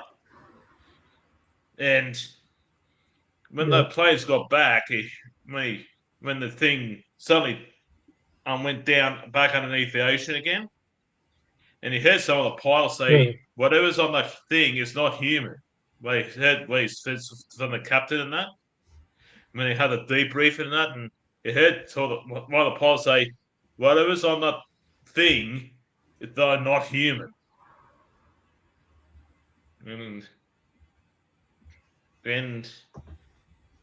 my dad, when he walked past and thought, "Whatever's that not human? What you think it's not human?" It's obviously kind of spooky when he heard it when he walked past, because I obviously talked to the ship's captain and when they debriefed him and that, afterwards. And another time, there's the UFO up in the air when that's after Vietnam. They're going around down past South Africa on the training missions and stuff. And I had this thing on the cover of the radar up ahead of them. this time from the air. And it says whatever it is must have been pretty big. It's a lot further up than they were. And they couldn't get planes up there that high. And it's also you can see it a little bit, like big red thing up the air around Africa and that. And they sent some planes up there, but I couldn't get up where this UFO thing was. And they couldn't get up there to have a look at it probably because it might be a lot further up than they thought. And they saw it on the radars and the stuff. And that was 2 separate occasions. Yeah, that's the two what he told me. Some of the very other interesting. I appreciate you sharing that. Yeah, that's terrific, Roger. And that also coincides with some of the other stories that I've heard, where veterans from the Navy or Air Force have relayed stories of some sort of UFO or some sort of encounter, when they're out to sea with a submerged object, so that just, the more you hear things, obviously there's going to be some tall tales out there, but the more you hear the same or similar story, you're gonna, it corroborates, especially when, there's multiple witnesses, there's radar evidence, or as with some of the stories I've heard recently, when UFOs have, or USOs as they're calling them, undersea submerged object or something like that. I was thinking unidentified submerged objects. Yeah. That's it. Thank you, Roger. Thank you. In some cases, the UFO or the USO has disabled the ship or submarine completely, and then once it goes away, then the systems slowly come back online, so that's that's a common feature of them too. When they come close, they do disable things like cars and ships and whatnot. Yep. Electromagnetic interference. In the UFO capital of Europe is happened to be where G's from. England and Ireland of Europe. Yeah. Well, when I had one of my, biggest experiences, which was in South Australia, the 2 people I was with, the guy in the back, he was freaking out and he was in hysterics and stuff. He couldn't cope with what he was seeing or whatever. But I've had experiences when I was younger, very much into the topic and all that stuff. So I was kind of loving life. I was almost ready to get out and start waving them down. That was what was going through my head. But when he convinced the driver to, go, we was in Adelaide Hills, so the roads are up and down and stuff. But the car cut out is what sprung to mind when both of you were sort of saying about devices going all crazy and stuff. Like his car just died. The engine just turned off and stuff. Yeah, it's how far do you go before? It's funny how, I suppose, like a lot of things, until you experience it, you're not going to believe it. But getting back to what you said before, you can almost shout till you're blue in the face, red in the face, or put big neon sign up and green in the face. Yeah, green in the face, whatever. You could have the you could have the formula for winning the lottery, and there's people out there who just won't believe it, who just won't do it. It's just not in their realm.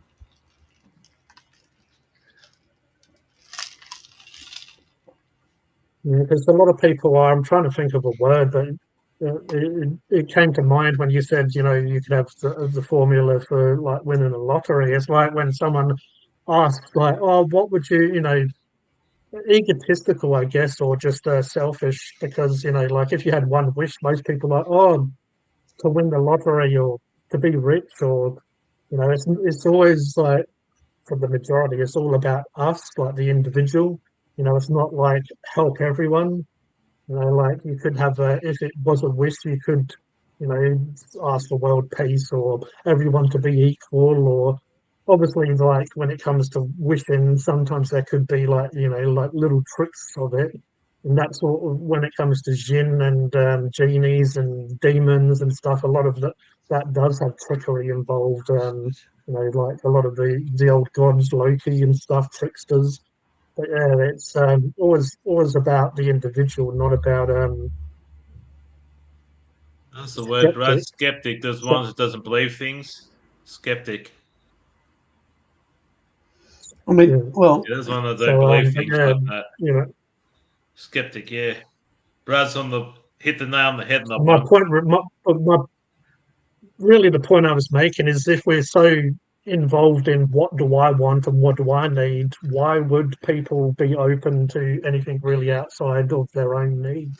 Their own needs and wants.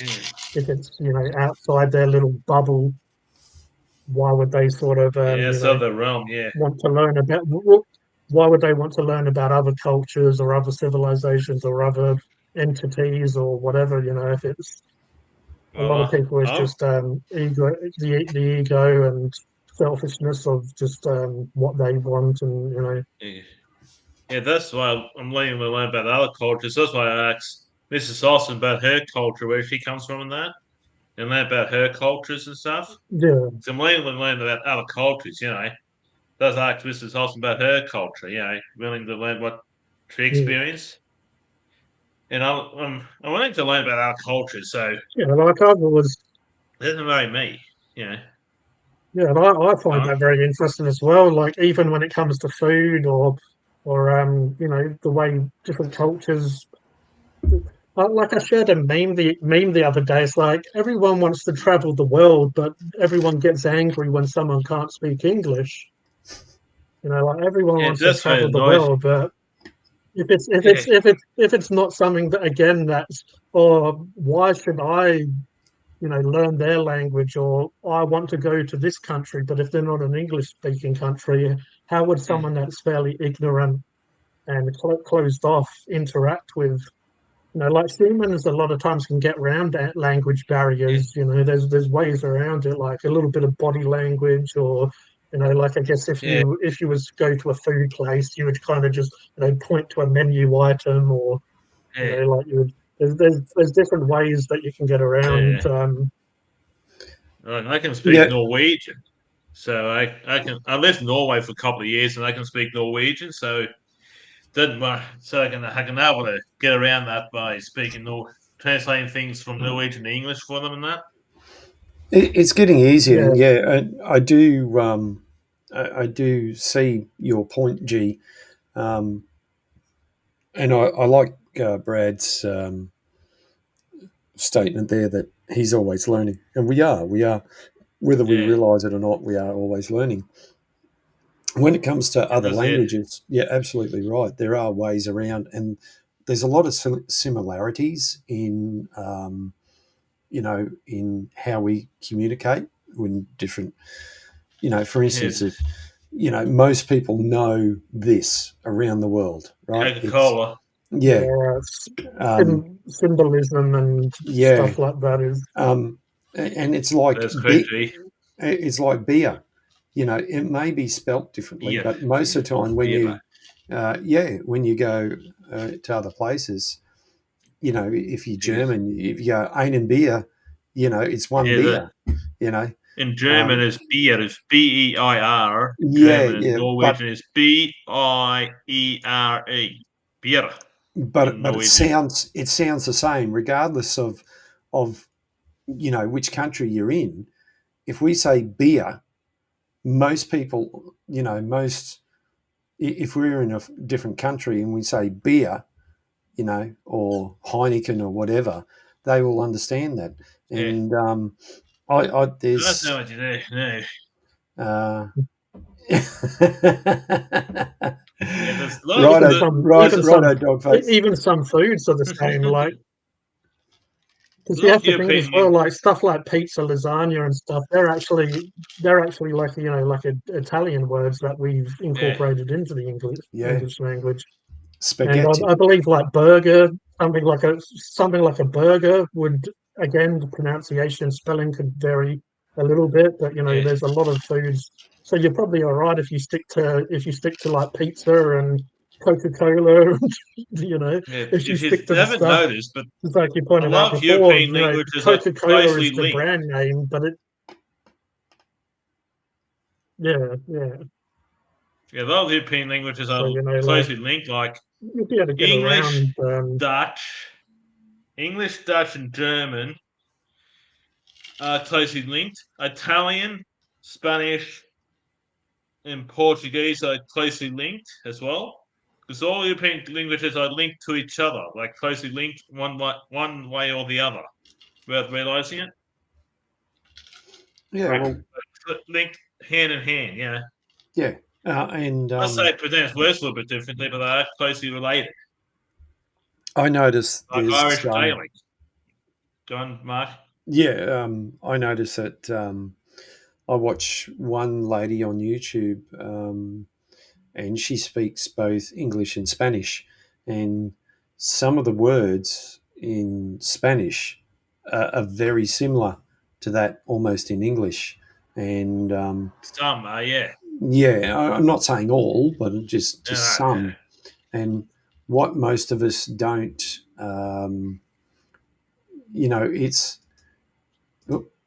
it's probably the speed at which most people talk is when they communicate. Because I know when I went around the world, where were we? We're in France, that's right. We're in Normandy, France. Oh, Normandy, yeah. Northern France, yeah. Normandy, as in, 6th of June, D-Day. And Northern France. Yeah. And one of the younger people, when we were out there, knew a little bit of English and they could understand a little bit. But when me and the people I was with started talking normally how we would now, it was the speed of how we were talking to each other is what they got lost on. And you'll notice that when the sentences. Yeah, and I notice that when I'm watching some channels and they've got not channels but shows on TV where they've got the subtitles down below for the native language that the person is talking. When you listen to other people talk in their own language, they're talking quite fast. Yeah, even some American, certain places in America, they can speak quite fast because sometimes I'll be watching, they speak in English, but they speak it really fast where it's sometimes hard to keep up. But also, I do know a girl that she was born in Africa, but she moved here. So a lot of African countries can speak English, or they have their own variation of English. But yeah, when I was talking to her once, it's didn't understand some of the sayings, but also, I just joked and said, "Oh, you don't understand what what am I speaking? A different language." It's just the speed of it. Sometimes it's like, "Oh, you speak too fast," or like you speaking too fast for me. And I guess it's because it's not their first language, but also catching the whole conversation. So you just and Dogface Spanish, and I have a friend that is into the same hobby as me, painting and miniatures and stuff. I came across him. He has a YouTube channel as well, but he can speak English, and we type to each other in English. And we've had conversations, like phone calls, and he sometimes sent me voice, so he can speak English very well, even though it's slightly in his Spanish accent. But yeah, his YouTube channel, he speaks in his Spanish accent, and they speak bloody fast. They speak really fast. The way their language sounds, it sounds like they're, going 100 miles per hour. Yeah, it sounds like aliens here. Like that. And he's very sort of charismatic and also comes across very happy. So like it just is. It sounds like I don't really understand. Like we said, a couple of words. It might be like English, but slightly, changed slightly different. So I'm like, oh, is that? But yeah, he speaks fast. It's but because he's so passionate, it's interesting to listen to as well. Even though I don't have a bloody clue what he's saying, but yeah, he's a really cool guy. But when he speaks in his own language. But then it's interesting that he can understand what I'm saying, and he can, he has the knowledge and information to understand what I'm saying, and he can sort of, match that. But then I couldn't match because, I don't know very many Spanish words and all that sort of stuff. So with my grandmother, Brad, my grandmother was Scottish too. Like on my dad's side, she was a Campbell before she married my grandfather on my dad's side. I've heard a few people say that that people have to kind of translate it for other people, even people in the same family. If you have grandparents or someone that's just has a slightly different accent from a different part of a different country, but still an English speaking country. Some people don't understand, Scottish and Irish, and even some places in England, the accent, you can go to one place and the accent is totally different than another. If it's London, Manchester, Liverpool. England, because my grandparents come from Yorkshire, and so is my mother from Yorkshire County, and they come to Australia. And my grandparents retain the Yorkshire accent, especially my grandmother. Like, you better sit down, like that. I'm thinking, okay, I sit down. My grandmother and that, they used to think, "Geez, retain the accent much." The problem is as well, like in England as well, they got different slang in different areas. But also, it's kind of like Australia, the whole potato fritter and potato cake argument. In England, for a bread roll, I was not. In England, I know it as a bread roll, but some places call it baps, and some places call it bread cakes, and they've all got all these different words for the same food item. Because. Well, I was born in New South Wales. I used to say potato scallop. And when I first went to South Australia, they didn't know what I was talking about. I said, that? Oh, potato fritter. I said, yeah, call it what you want. Potato fritter. It's just, that's what I call in South Australia. Call them potato fritters. Well, we call up here potato fritters. We call them potato scallops up here, and down in Melbourne, they're called something completely different. Potato cakes. Yeah, the common potato cakes in Victoria and Tasmania. Well, no, Brad, they're talking about fried potato. It's still the same thing, I think. Well, it's like when we first moved here in England. When you go swimming and you normally have those flotation devices on your arm. Yeah. Say if you're learning how to swim. So we had a pool when we first moved here as a family. So me and my older brother, we could swim, and my older brother was teaching my sister how to swim. And so my mum went up to Woolworths or whatever, and she asked for, do you sell any? She said she asked, do you sell any floaties? Because that's what she knew it as. And the guy was confused, didn't know what she meant, and she asked for armbands. Sorry, she's like, "Do you have any armbands?" Over in Australia, apparently the guy he didn't know what that meant, but he said, "Oh, you mean floaties?" And my mum laughed and said, "Oh, floaties." She said floaties. If I was still in England, that'd be something that'd be floating in the toilet.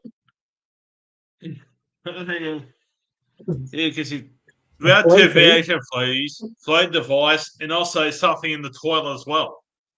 They call that floaty too. There's two variations of a G. Oh no! In Australia. You have to be careful how you use it in Australia, G. You have the floating device or whatever is left in the toy from the number 2. So this is this is a lady I watch on YouTube called Jenny. I can't pronounce her last name, but this is the one who speaks both English and Spanish, and I think I've got it queued up in the right place, where she will talk both English and Spanish, and I think it's both, bro. She for people like Stylesy, you might want to go check out her channel. She lives in a nudist colony, and she spends most of her time nude. I'd say Paul's already bloody got that on saved on his phone. So I'll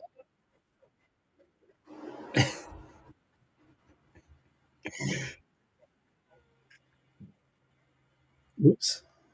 Sorry, I'll turn that down. I'll play it a bit. Brad, you can't be funking serious. Did the UK steal fish and chips from us? Vegemite is stolen from England. What are you on about? Australia is just mini England. Yeah, it is. Fish and chips from us. The UK conquered half the world with spices. That happened in their cooking. Yeah, exactly. Didn't we get them from China? Not bloody roast and you can't knock a roast and fish and chips and fish and chips. The UK conquered the half the world with spices. That happened in their eating. Like I don't see a carrying for English breakfast. Sorry, G. I just have to say it.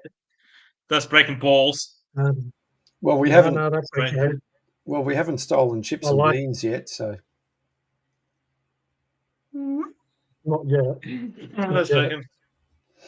All right. Well, we'll listen to Jenny. Put old Jenny on for us. Yeah. Jenny on the block. There you go. Zoom in just so Dogface can see a little bit more. Mark might have to put it on the big screen on his device. Yeah, it is. Like, when you click the bottom right square, full screen. What's going on here? On the actual actual YouTube. I'm clicking on the wrong one. There we go. Yeah, that's the one.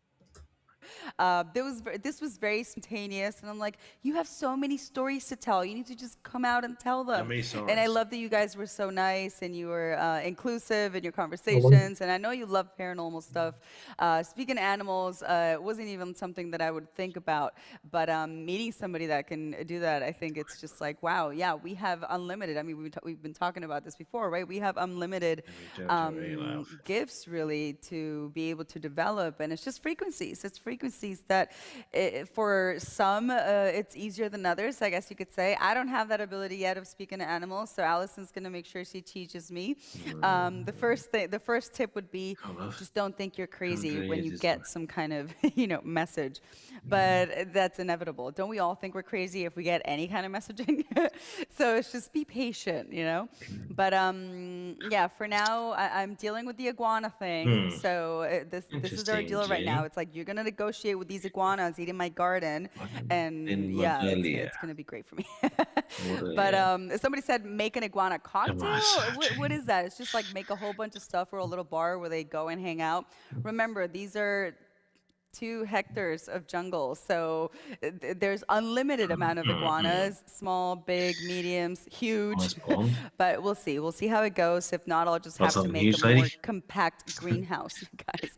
¿Cómo están, amigos? Bueno, espero que hayan disfrutado los programas de hoy. Josie estuvo en vivo para los miembros, enseñándoles uno y uno sobre la sexología, sobre la masturbación en particular. Fue muy interesante. Yo aprendí mucho, la verdad. Y bueno, si quieren ver esos programas, pueden suscribirse miamitv.com. Ya estará nuevamente mañana con ustedes aquí en público en Miami TV.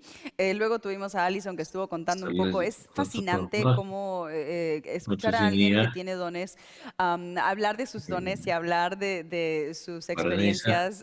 Nunca he conocido a alguien que hable con animales. Me parece súper emocionante. Yo quiero hablar con animales. ¿Qué hago? Imagínense si todos nosotros podríamos tener ese don de poder comunicarnos con los animales. Creo que nos ahorraríamos muchísimo tiempo cuando el animal no hace lo que uno está complacido, ¿no? Que están, no sé, orinando en la puerta de la casa, que me pasó a mí aquí con mis perritos, o la coneja que simplemente le encantaba entrar en el baño de los gatos, y desde que vino ella le digo, habla con la coneja, preguntarle por qué está haciendo eso. Obviamente es normal, son roedores, pero dice, es que ella quiere un baño como el de los gatos, y le juro, dice, o por lo menos alto como el de los gatos. Le puse algo abajo al baño de la coneja. Desde entonces van 5 días, no ha hecho ningún desastre. Entonces dices, ¿cómo es esto? Estaba contando también, estoy tratando de hacer una huerta hace como 2 meses. Me está costando, pero está de a poquito saliendo. Y de repente, bueno, hay 3, 4, 5 aguacates, 4 tomates, esto y lo otro. Y salís y, Jenny, te comieron los aguacates. Y yo, no. Y bueno, hay iguanas por todos lados. Imagínense que estamos en 2 hectáreas de selva. Es súper difícil pues llegar a un punto donde realmente digamos cómo armamos una armonía entre estos animalitos para que yo te doy tu comida y tú deja la mía en paz. Entonces hoy ella tuvo una comunicación con una de las iguanas que yo justamente intenté atrapar para reubicarla y estaba muy ofendida, entonces salió diciendo de que disculpen, tengo que hablar con alguien sobre esta trampa que intentaron conmigo. Son súper inteligentes. La primera vez que le puse la trampa, agarró, hizo un hueco por debajo y se comió la comida igual, la tumbó. Son muy inteligentes.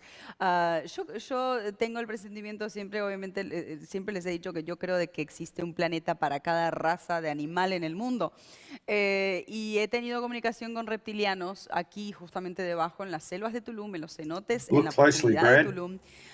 Y siempre creo que las iguanas, obviamente los reptiles, son simplemente como un brazo, podríamos decir, de ese género. O sea, los reptilianos que son como humanoides, se me mueve el bar, humanoides con cara de reptilianos, ¿sí? Las iguanas, pues son partecita de ellos. Pero bueno, súper interesante escuchar los dones de otras personas y saber de que todos tenemos esa posibilidad de poder entrar en esa frecuencia de comunicación de animales, lo cual no tenía mucha conciencia yo de eso, aunque siempre les he dicho de que la energía, ¿no? Y las comunicaciones, todo es simplemente entrar en una frecuencia en particular, así como los perros escuchan ciertas cosas, pues nosotros también podemos. Muy bien, no tengo el vivo de YouTube, así que aviso acá para que chequeen, por favor, señor director. Hello. You need to be careful because iguanas will multiply before your eyes like wildfire. They destroy. Well, there you go. You can see that. That's crazy how she jumped back and forth. Yeah, she's very talented. I would hang on. I would go and watch. Like there's some rappers. There's some rappers that I enjoy, and they can rap in Spanish and English, and in the same like verse, as they call it, or like in the same, like basically they can sing or perform or rap in English, and then they can jump into Spanish and keep it flowing, keep it not have such like a broad like change from language. Like, is very talented, and yeah, even she did it really well, just talking. Like it sometimes it takes your mind, like it takes your brain a little bit to catch up, like, oh, she just changed language. Yeah. It just flows so well. As you can see, if any of you are on Twitter or X, hang on, here we go. Oh, I remember last time you shared her, followed her on Instagram, I think it was, or no, it was on X, because she has, funny enough, on X she has XXX rated content, doesn't she? Yes. Where she goes a little bit more. Yes. So, yeah. And she's working on Spanish. To go check her out. You'll see a little bit more on Elon Musk's bloody, we'll just call it Elon Musk's social media. At least Elon Musk willing to share free speech. Yeah. No, but break the mold. Yeah. Yeah, Simon, Evel Knievel's gone past again. Or maybe it's a different one. But wait till the fireys and ambulance come past. That hasn't happened on the live stream, I don't think. But yeah, I mean, you can see how fast she is talking, both in English and Spanish, and she can go from one to the other, no problem. And where is I? I've lost my train of thought. But yeah, go check her out. She's on Instagram, X, Twitter. Twitter's probably better for some of us guys. You can see more of her. I've got my password. I need my password. You can always reset it, Roger. You can see more of her talented features, and she's quite open. On my desktop, my Twitter, body positive. X password.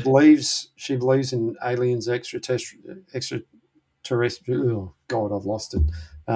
Extraterrestrials. Little alien in the background sometimes. We know what's on your mind, actually. No, she hasn't got any of them. That's for sure. I know. I can vouch for that. However, if that's your thing, there are people out there who do. Oh, yeah. So, have we broken the internet yet, or do we need to get some? Bloody Twitter or X is Twitter or X pretty full on. And for some reason, it hasn't happened, I think, since I got the new phone. But I just used to always get notifications, and I'd click on it, and it was basically like a half-nude woman. I'm like, why am I getting these notifications? I'm not even following them. It's just trying to corrupt. I like half-nude women. Brad said, it's trying to corrupt my young Christian mind. That's it. That is it.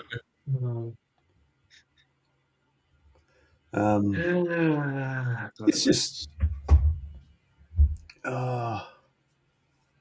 yeah, I think it's just amazing what's out there, and it's funny how people just can't or are not open to it. You know, it's like, I mean, yeah, I just find it strange, you know. Speaking of, I guess, news of the week, it's funny.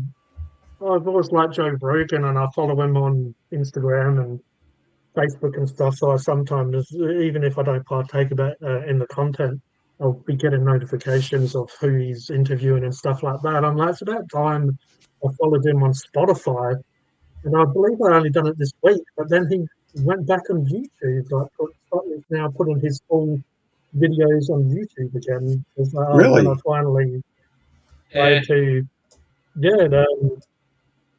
on YouTube, Joe Rogan.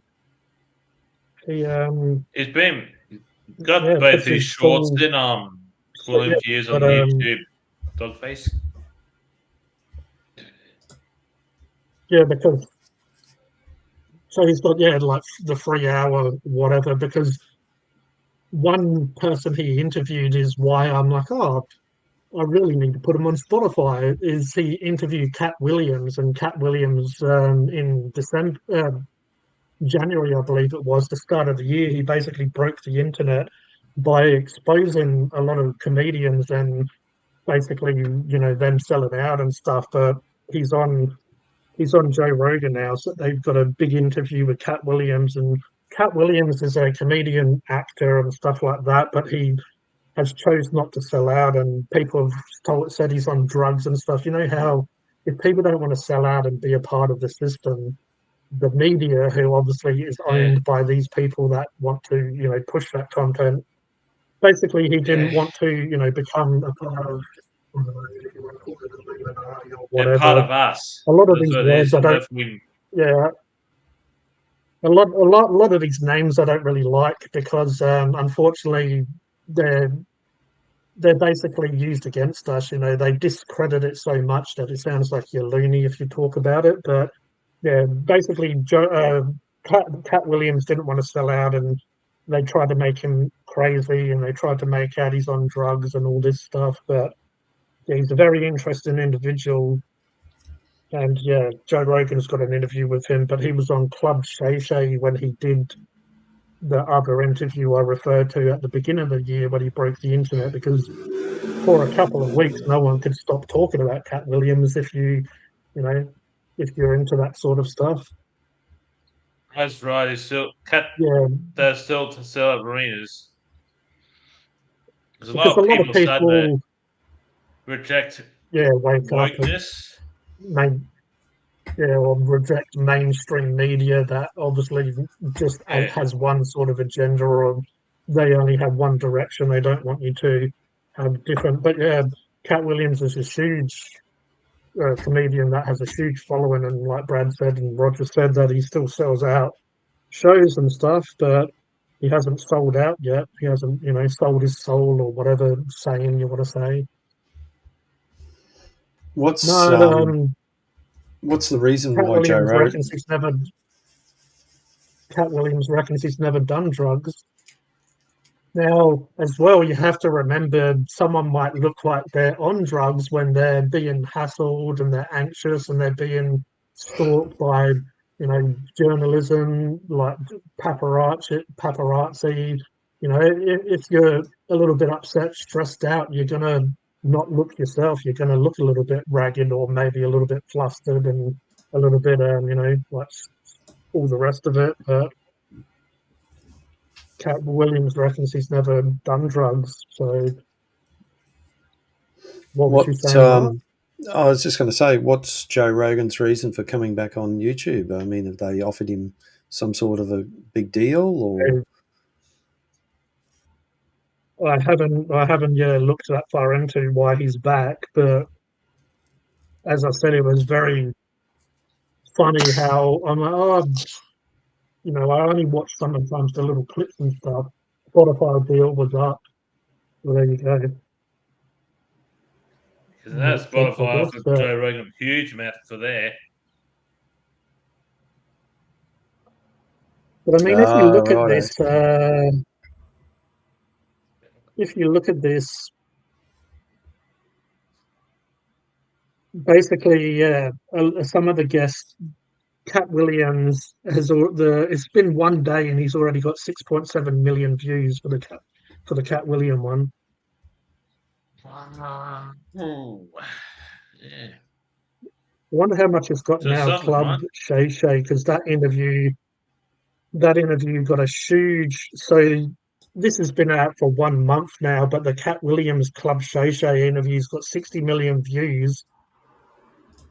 But yeah, it got like a huge amount in a few days because of the stuff that Cat Williams was exposing in the industry.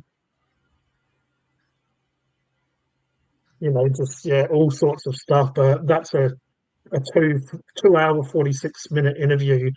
A lot of times I can't concentrate on a movie and I need to stop it halfway and like watch it the next day or whatever. But funny enough, that Cat Williams interview was so interesting that I didn't watch it in one sitting, but it was on my mind. I'm like, I want to watch the rest of it, but it was, the information he was saying was so interesting that I wasn't satisfied until I watched it all. Yeah. Most of these interviews are very interesting.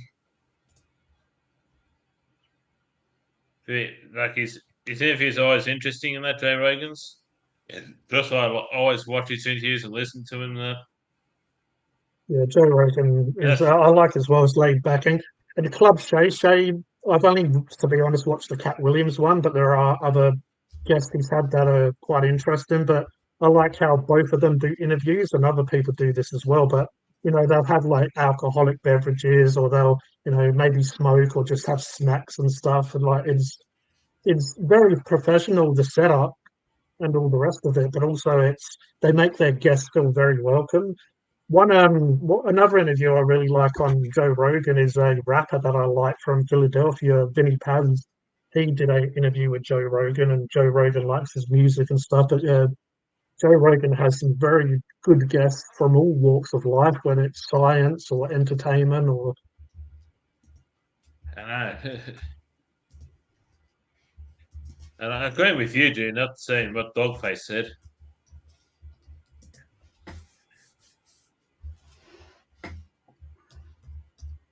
Which means he still gets money if he sells out arenas worldwide, though. Cat does.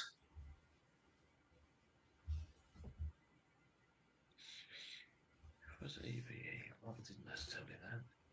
Yeah, because I like a lot of comedians. I like the art, or I like the I like the art form, and any good comedian, respects or has learned and crafted their own, style from different comedians through time.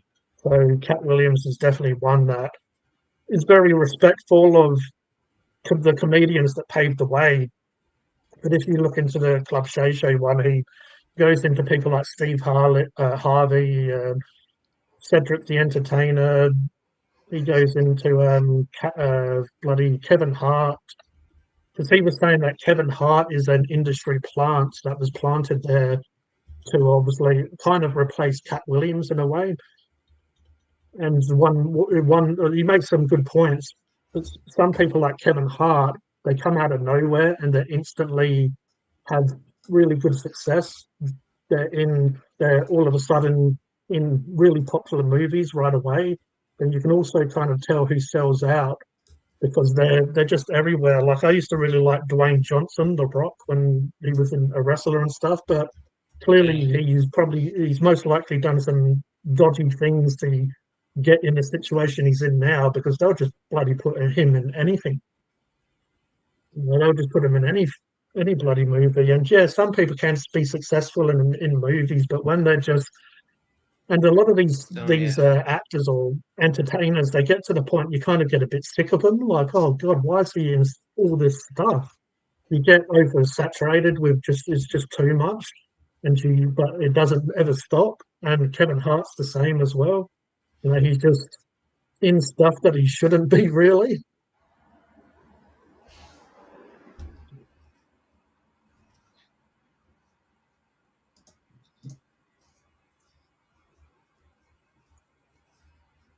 It's an online space game I remember, or is that the dinosaur one? Something about an EVE game. Oh no, EVE Online. It's a web-based game. It's pretty involved. Takes from what I've seen and what I've looked into, it takes a lot of time. And just curious if anyone's when people say they've played different games, I'm just wondering if they've played that one, because you see it advertised online from time to time, and a lot of spaceships and things like that. I've watched a few reviews of it and people who've played it for a long time and thought about playing it, but there again, it's one of those things. I know the one that Dogface mentioned, the Art Dinosaur Survival game. George Carlin, Eddie Murphy, yeah, Bernie Mac. It's a little bit conspiracy territory, but Bernie Mac possibly was taken out because of certain stuff. It's like they probably want to remove Cat Williams as well because he's so open with what he's saying. But sometimes when people know so much, they are scared to touch them. Like, a lot of these people go to parties. It's like, I don't know if you guys on the panel have looked into it at all, but obviously because I am quite into hip hop and stuff like that, P. Diddy, Puff Daddy, or whatever you want to call him, or Sean Combs is his real name. He's done some incredibly crazy stuff that he's now being exposed for. So this year, a lot of people are really getting exposed for like the disgusting and wrong stuff they're doing. And yeah, to be honest, I'm all for it, because I've always found P. Diddy to be really creepy and to be, you know, just like very egotistical, and he feels like, yeah, a lot of people are saying, you know, he goes to these parties where they have, you know, just group sex, and he abuses people who are part of his entourage, either because he owns a record label, Bad Boy Records. So a lot of these big record like CEOs or whatever who own these labels, they get a lot of their artists. It's almost, I guess, like initiation or something. They get these people to do this stuff so he has control over them.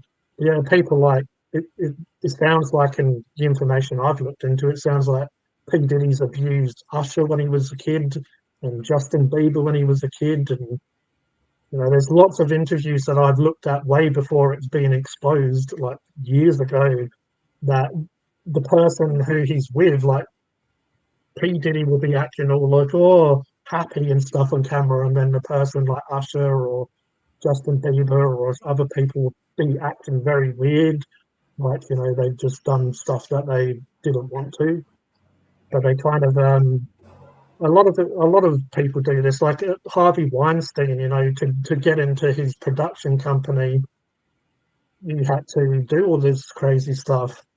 Like Cat Williams did actually mention Harvey Weinstein. He said that, you know, like basically this guy just straight up like asked if he can suck him off and stuff, you know, straight up in front of people. Like he won't even, you know, beat around the bush. He'll just. And then obviously again we'll go back into, as I said, if some people are all of a sudden in lots of films, they're doing stuff in the industry that they don't want people to know they've done.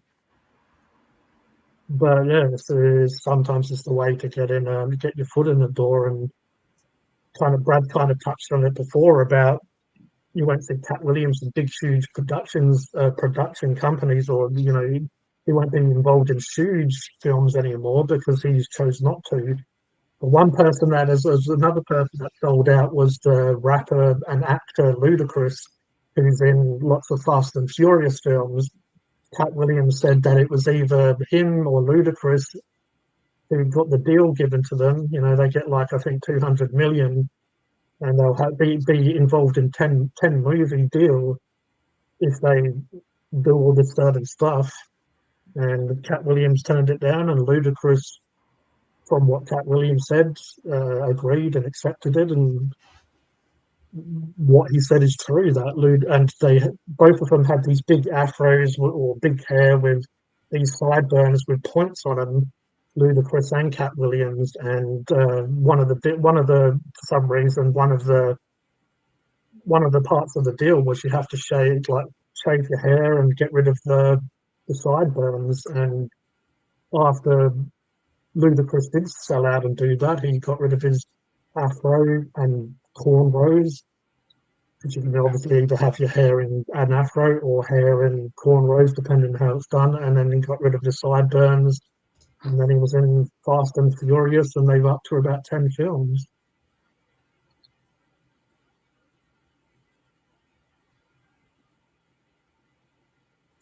Yeah, that's my little rant for the day.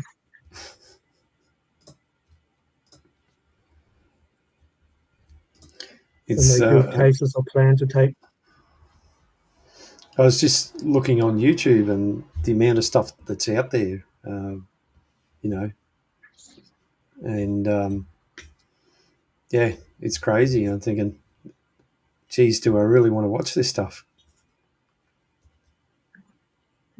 Well, it's kind of like the whole sort of, you know, how we don't really know what to talk about exactly, but then like somehow the stream gets almost structured in a way where everything kind of overlaps. But it's like Dogface said earlier on, sometimes you need to take a break from all that stuff. But I mean, there's crazy stuff that goes on in Hollywood and in politics and all sorts. But yeah, pretty much what I was touching on as well is what obviously Brad's sort of, you know, on the same wavelength with me. But yeah, they do all this, you know, sexual stuff or whatever to earn, and even more. You know, sometimes it might be rituals and, you know, sometimes even sacrifices to get where they are.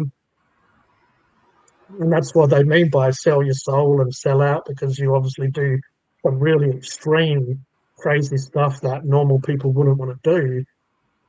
But then, like Brad said, like they have then they have something on them, like if they've done a sexual act against their will, or they've chose to do it, but it goes against their character. Like a lot of these people, like Will Smith and different actors, they're sort of closet gays. A lot of them, they're sort of gays, but they put on this "I'm not gay" just to have a bit of an image. And yeah, and they keep it from the public because for whatever reason they don't want to, you call them downloads too. Part of themselves. Yeah, call them downloads too. They homosexual men, but they married to women for cover. But they meet other secretly homosexual men for this group stuff, for the afterwards of I can't talk too much on YouTube, but like each other afterwards. Well, you can explain it. That's part reason why I have Funkin' Hungry, but that's why I have the backup channel, because intimate relations. They go around and have intimate relations with other gay, closeted gay men. You know what I mean? They're gay, but they pretend to be, straight for cover. Yeah.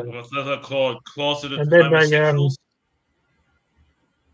But then, like the really evil people, like P Diddy and other people, they are this closet gay where they're doing all this stuff, and then they, as Roger said, and they have a wife and kids as a bit of a cover, because they even say there's so much that I could unpack, but even Obama is meant to be gay, because Joan Rivers actually said there was a paparazzi that asked Joan Rivers, "Oh, do you think we'll ever see a gay president?" And or it might have been a trans president, but she's like, "Oh, we've already got a gay president. We all know that Obama's gay. It's not, it's common knowledge and stuff." And she died like a couple of days later. So you can take that as you will, but when you start exposing this stuff, Chester from Linkin Park, he was trying to expose the Clintons being trafficking and abusing kids. He died of suicide a little bit later. A lot of these people that do expose this stuff, they all of a sudden, because it's almost like a non-disclosure sort of agreement. It's not quite, but when you get into the entertainment business, it's like you're expected not to talk about these parties and this craziness that happens. It's like you're expected to keep your mouth shut and just get on with it. But just to touch on what I was saying before, like people like in the industry, Harvey Weinstein, P. Diddy, there's so many that are being exposed. Because they're gay, or a lot of them are just into anything. It's power. It's not necessarily I'm into females and males. It's just this power trip that I can control you because I have money, influence, and power. Like Roger and I were saying before, they pretend they're not gay and stuff because they don't want people to know of how they're probably into underage, men and the rest of it. But also they drag people into it because they make them do stuff not against their will, but they make them do obviously sexual acts that they wouldn't do otherwise, and then they have that held against them. They have, you can't tell on me because I'll expose you for being this way as well. And just it's a crazy world. Yeah, it's more as tit for tat then when they expose. It says you do this to me, I do that for you, sort of thing. Yeah, you G, look like tit for tat. I understand what you're saying, G. Tit for tat. You want to say, fall out a bit. I've heard a few stories about what's her name? That chick on TV. She's married to Portia de Rossi. What's her name? I can see Ellen DeGeneres. Yeah. She's supposed to be pretty horrible. And I haven't heard about that last 5 or 6 years. Oh yeah, her and I, daytime TV. I sometimes watch Ellen or Oprah and stuff. They're meant to be very disgusting individuals that are very abusive to their workers, but also, behind closed doors, there's just, as I said, there's so much we could unpack. Harvey Weinstein is friends with like Tom Hanks and Meryl Streep as well. I remember Meryl Streep when she did an acceptance speech for an award, and she was calling Harvey Weinstein a god. And then a little while later, he gets exposed for doing totally disgusting stuff. And yeah, and then then the other people like, oh, I didn't know. It's like you're friends with them, you're around them a lot. Don't hide that you do dodgy shit with them, just because there's not enough proof. But when you start connecting dots, it all starts making sense, and that's why I don't like people like Tom Hanks anymore. And even Will Smith is very shady, and it's like, yeah, it's a shame because they do some films that I have enjoyed at one point, but also, I couldn't watch Forrest Gump the same these days as I used to. But also, it's like just because I have a slight nostalgia or an attachment to a movie or a song or whatever it is like, like I can live without it. I don't need to. I've seen it before. I don't need to expose myself to it anymore. Didn't what's his name? God, I'm doing well tonight. The English comedian that was doing the speeches at the Oscars or the Grammys or whatever, Ricky Gervais. Yeah, didn't he come out and say something about Tom Hanks and a few others? He did an Epstein joke, and they were all like, oh. And then he's like, oh, I don't know what you were getting upset about. He was your friend. And it zoomed in on people like, Meryl Streep and Tom Hanks. And, they're all, I'm very offended by that. But it's funny. It's like the Oscars or whatever, Golden Globes or whatever it was. It was like they were trying to expose what he was saying as well. He said the joke, but the faces they went on were the people that are very, very sus that they could be involved in that situation, like Tom Hanks, Meryl Streep, and a couple of others. It went directly to the reactions of the people that are potentially involved in that stuff. But Ricky Gervais is awesome. Supposedly, another comedian I love is Dave Chappelle. And just a quick story about Dave Chappelle. He did the Chappelle show, and he got asked to. It was like 22 million or something, and possibly a bigger number to do the show, but to basically sell out and do the show how they wanted. And he said he wasn't interested. And again, like Cat Williams, they made out he was crazy and he was on drugs, the rest of it. But to get away from it, he moved to Africa for a few years to get away from Hollywood and all that stuff. But the reason I bring up Chappelle is because he's another one who's anti-woke, anti-selling out. And Ricky Gervais wants him and Dave Chappelle to do one of those award shows together, because obviously they're two people that are very... Some blazing saddles. I like the Robin Hood Men Tyson. Blazing saddles. Right. And Dave Chappelle Men in Tights, it was like a chew and a sneeze. Yeah, because I watched it when it first came out in '93. When I was 13. I laughed my head off when I first saw the movie, and that couldn't stop laughing. But Chappelle's another one, like we were discussing before, because he didn't accept being a part of that system. You won't see him in big films and stuff anymore, like he used to be, because he was the comedian in Nutty Professor as well, when he was on stage, and Buddy Love or whatever Eddie Murphy's alternate sort of character was when he had that formula. Chappelle was the comedian that Eddie Murphy and him were sort of going tit for tat a bit. Yeah, I guess for some reason I went on another tangent, but yeah, to answer your question, Mark, yes, Ellen is very is very messed up. The set of the set on the oh man, it's like someone's trying to stop me from speaking. Like, shut up, token. Like, must be a ghost. Yes, like a poltergeist reckon got your throat. Oh, you reckon? The set. That's actually two German words. The set of Ellen's is the set of Ellen's show. It has the same colours and symbolism or look and set up as Epstein Island, the building from Epstein Island, which has like blue and white stripes on it.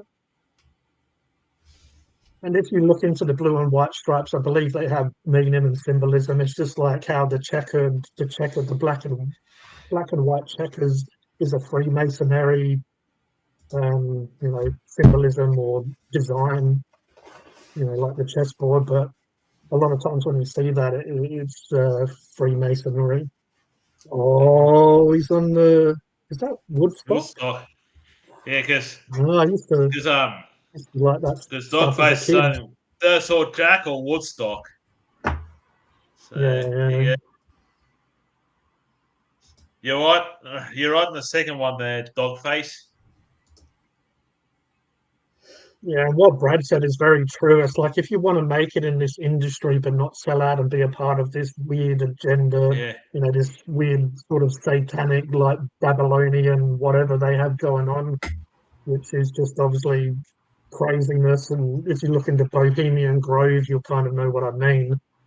But people like Ricky Gervais, who is a huge, multi-millionaire and has successful TV shows and all the rest of it, is because he's slowly built up, and he has his own company. He normally works with a few select actors and stuff like that. Like they're all in this tight knit group where they're entertaining and they sell.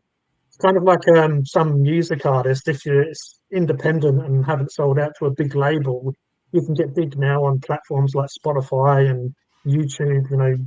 Millions of followers and millions of views and a good income without having to sell out and become a part of this weird, corrupt system that a lot of these people are a part of.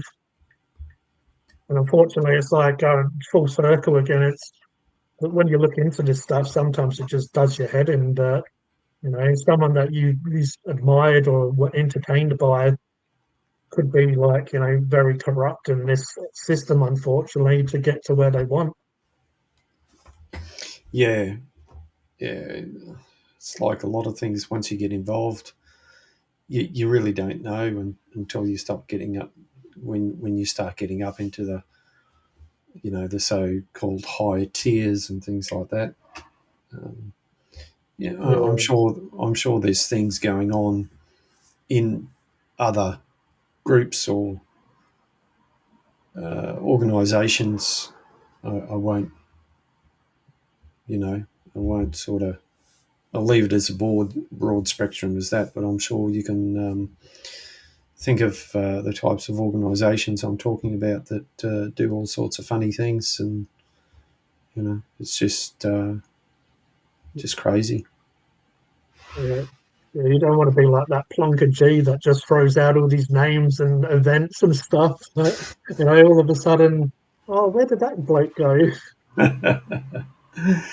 Well, I'm sure the seven odd people watching isn't big enough platform for them to care about me, but who knows, I guess. I mean, I've always been quite open with what I say and do. Yeah, I'm sure most of it is true, and I'm also sure that some of it is probably made up or exaggerated. So, where do you draw the line? I suppose you draw the line at if not just one person is confirming it, other people are confirming it. It's like the UFO situation. If one person talks about it, then a lot more. Then okay, you might call them crazy. Well, that's what we used to. But if there's a bunch of people talking about it or seeing the same thing, then there's got to be something to it. That's actually brilliant. What Dogface said, repeat what I said earlier. Man shakes an onion ring, no onion rings this week, G. I didn't even show that I had onion rings, so all of a sudden there's the, what is it, scapegoat or whatever, there's a reason of why I disappeared. Those bloody onion rings. Maybe I should sit there and on stream and finish these off so everyone knows that the pack's gone. I didn't choke on them, so they can't use that against me. But yeah, Bohemian Grove is very interesting, and a lot of these religions and a lot of these rituals that these high up people do date back to like Babylonian times or very old. It's just these rituals and all this stuff get passed down, and who knows if like the manifestation of what these rituals they do actually work, or if it's just in their head. But unfortunately, these people obviously believe it, and that's why they do it, and that's why that's why people go missing. That's why children and the rest of it. I mean, yeah, I've looked at all sorts of stuff. Another thing that's connected to Bohemian Grove is adrenochrome, and that's another reason why these rituals and what they practice. What did you say just before? It's adrenochrome. Yeah, I've heard that somewhere else. Can you expand on that? So adrenochrome is it's basically a drug, or how like we have chemicals in our brain like serotonin and dopamine and all the rest of it, and they give you a natural high, but also you can get them in cannabis and like other man-made drugs can have that effect, but even stronger. But adrenochrome it flows through our blood, and it's a chemical that becomes active like a drug. But the way that this enters your bloodstream is through a huge surge of adrenaline, is how it gets into your system. Oh, yeah. So the way that you get that huge surge of adrenaline isn't from like, oh, I just stubbed my toe, and it's normally it's through torture or really. These people need to be really scared and put in a position where they can't control themselves. Like as I said, a lot of it's torture or sexual manipulation or sometimes death. And also it only stays in your system for a certain amount of time. After your body's dead and your heart stops pumping, eventually that's going to normalize. But there's a film, Fear and Loathing in Las Vegas, that Johnny Depp's in, and he takes adrenochrome, and he takes many drugs, but when he takes adrenochrome, there's a few interesting things in Fear and Loathing in Las Vegas. When he takes adrenochrome, he's in a hotel at the time, and his friend and him have a briefcase of all these different drugs they're trying and go on like a road trip and try them. When he takes adrenochrome, he almost can't speak, he almost can't move. But one interesting part of the film, he looks around and the person who's in the hotel, the clerk or the person behind the desk, the receptionist, and other people around him, they start turning into lizard people, reptilians, and they like morph into these reptilians. But that's part of the drug. But is it the drug, or is he seeing through reality and into something? That's up for debate. It doesn't touch on. He sees that as he's in his high state, and then he moves on from it. He goes to his hotel, and he's mumbling, and he's normally always got this cigarette. As we know, Johnny Depp's pretty good at what he does, so he's mumbling and incoherent, got a cigarette. But yeah, back to adrenochrome. They say a lot of celebrities take this because it costs a lot. And obviously it's more addictive, or people enjoy it way more than something like cocaine that costs a lot. And and that goes into the child trafficking, and a lot of people will only consume, obviously you don't really want to consume blood from like a junkie or a homeless person. That's just some examples. They normally want blood from virgins and more pure people. I'm trying to explain this stuff, and people are like joking on the side is off put. But yeah, that's why they say a lot of the human trafficking and a lot of the people want children. I could go into more again, as Mark said. I just educate myself on this stuff over the years. Is it all true? Who knows? Because I haven't seen it properly and experienced it myself. But you look into this stuff and it's real within adrenochrome's real. So then it starts this.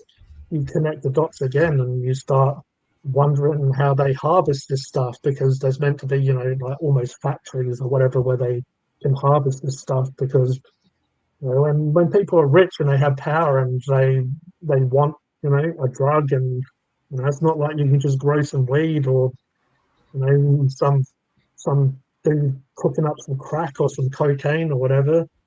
It's a little bit, it becomes to the point where you're going to be having to torture or sexually abuse people and to get to what you want. I can see what the hell this choking rings is about.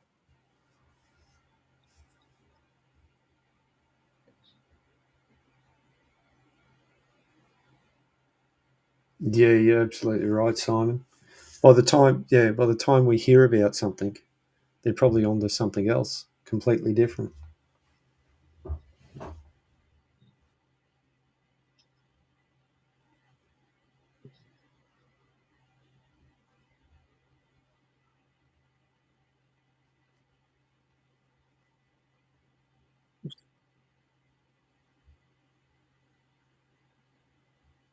You there, G?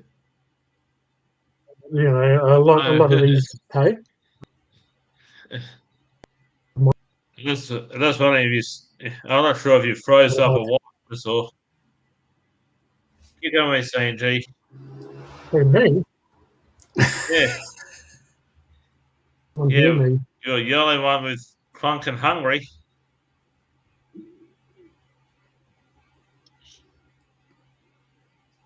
Am I frozen again?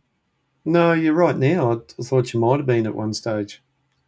Yeah, for you froze up, that's all. Oh, no, I just went quiet. Just went quiet to give people a little bit of a break of what I'm talking about, and then I'm ready to fire up again. I'm just, putting coal into the train, choo-choo, all aboard, and getting ready to fire up on the next topic. I'm sure you've got a few. I'm sure you've got a few on the bag. I can get into I can get into the stuff. If I get going, I can get into a lot of stuff. So, well, that's what I was gonna sort of say about a lot of people. It just annoys me sometimes how distracted or how people feel like certain individuals, like the royal family, I'm quite passionate about, not because I like them, because I dislike them. But if you look into it, supposedly like the English royal family are related to Vlad the Impaler, and Prince Charles actually has Vlad the Impaler's castle. Really? What's the connection there with the royal family? They're not, they're supposedly not the true bloodline or something. Is that right? Oh, that's what one theory reckons. Yeah, there's one theory about one of the kings was illegitimate, some play thing. Because one of the kings was meant to have a secretive family that's often battle something and Mr. Christian, but they brought the date back a couple of days before the king went to battle of the true birth and that of one of the princes, one of the older princes or somebody. Wouldn't surprise me if they infiltrated the system. But I guess a couple more things before we move on, and I'll let the other guy speak because people are probably sick of me. That you know how I say you know how I say connect dots. Just a little few things I was talking about, and this was another that came to my mind is when I was talking about it is Prince Andrews. He was connected to Epstein, and he was very close to him, and there was a lot of evidence, but he got let off. Also, Prince Charles, aka now King Charles, he was really good friends with Jimmy Savile, who was a huge known pedophile. He was a child presenter.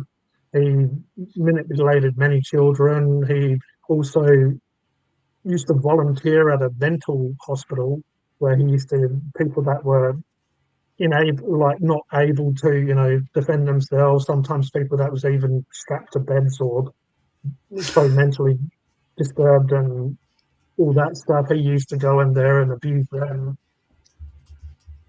And they used to let Jimmy Savile walk around. He didn't need permission and stuff to go to Buckingham Palace and the rest of it. And he used to be able to just walk in and just do what he wants. But all I'll say is, I've looked into, as I say, quite a lot of different stuff, which you can think I'm crazy or whatever, but it's like, why would you be so involved in these huge high up people that did child trafficking or pedophilia towards children and stuff? But then how can you just again say, "Oh, I didn't know," and I didn't know. I'm not a part of that. I'm not affiliated with it. I might be a lot of stuff, but I'm not stupid to just not believe that there's way more going on than. If you want to know, kings and emperors are immune.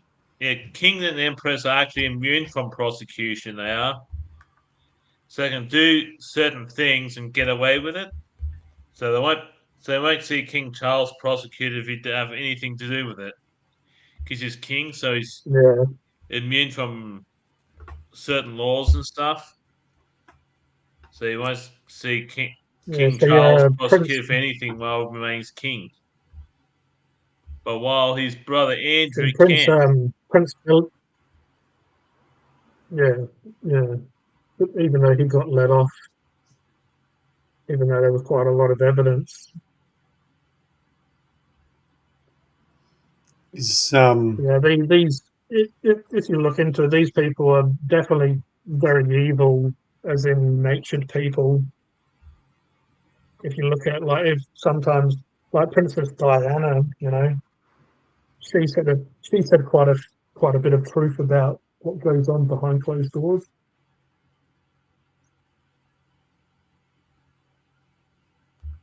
But yeah, that's why I don't really like them. Like again, I'm sort of jumping from stuff and going to stuff more. I'm just kind of giving a little bit of information, and people can kind of decide, for themselves or look into stuff more. But there's a lot of dodgy stuff involved with Queen Elizabeth and her husband as well.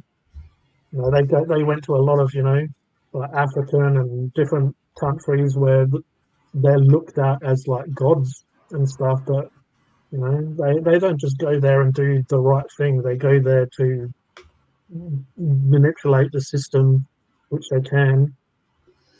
Like they own a lot of orphan schools and stuff where there's like Jimmy Savile used to go to orphans, and he used to take them on boat rides or take them, groups of them, and sometimes if you look into it, some of them would go missing. All of a sudden, where's that child? But yeah, again, they manipulate the media, manipulate the situation, pay who they need to, and everyone goes quiet. But they definitely they definitely own these places, and they definitely have the power to be able to, take a child and or even an adult, take them and do what they want with them, and dispose of them once they've done whatever it is they might want to do with them. Mm. It's It's sad, but it's true in some cases. Do you think this cancer scare with Prince Charles is just a cover for something else, or do you think it's true? Yeah, like I don't. Yeah, like I don't look into stuff as much anymore, and also a lot of the people that I did get information from and stuff, I don't really, partake in their content and stuff anymore. But there's definitely way more to it than just, because he has the best of the best. If he has like lots of money and stuff, he has the best medical help and all that stuff he could possibly get. But also, funny that you mentioned that, something that has been on my mind a little bit that, again, I haven't really looked into. But have you heard that supposedly Russia and Putin has said that they're close to having a cure for cancer No, I didn't recently? get that. No. Again, this was this week, so news of the week was still technically in news of the week. But yeah, Russia have announced that. So there's just. And yeah, the war going on between, Russia, Ukraine, and the rest of it, and obviously America and UK and whoever else involved as well. It's just there's way more to even all of this than even any of us could really wrap our heads around or explain. But I just think it's kind of funny how that lined up. That Russia's are now publicly saying that they are close to having, the cure for cancer, in the same, week, or might have been last week or maybe a couple of weeks that Charles came out and said that. But it just seems weird how that's lining up. That it's like there seems like you can unpack way more in just those two situations. That Charles is saying he has cancer, all that stuff, and then Russia is saying they're close to finding a cure, or so I feel like even that there's so much that yeah, it just is very interesting. There's so much to that, I'd say. But again, I don't really have the time when I've got YouTube channels and the rest of it that I do, and obviously life and the rest of stuff that gets in the way to look into stuff as much. And again, like Dogface said, if you look into stuff, sometimes you need to step away because it gets too much overbearing. But well, that's like what I was. Sorry, that's what I was going to ask. Can we look into this too much or overthink it? Well, you can, but also like it just as I said,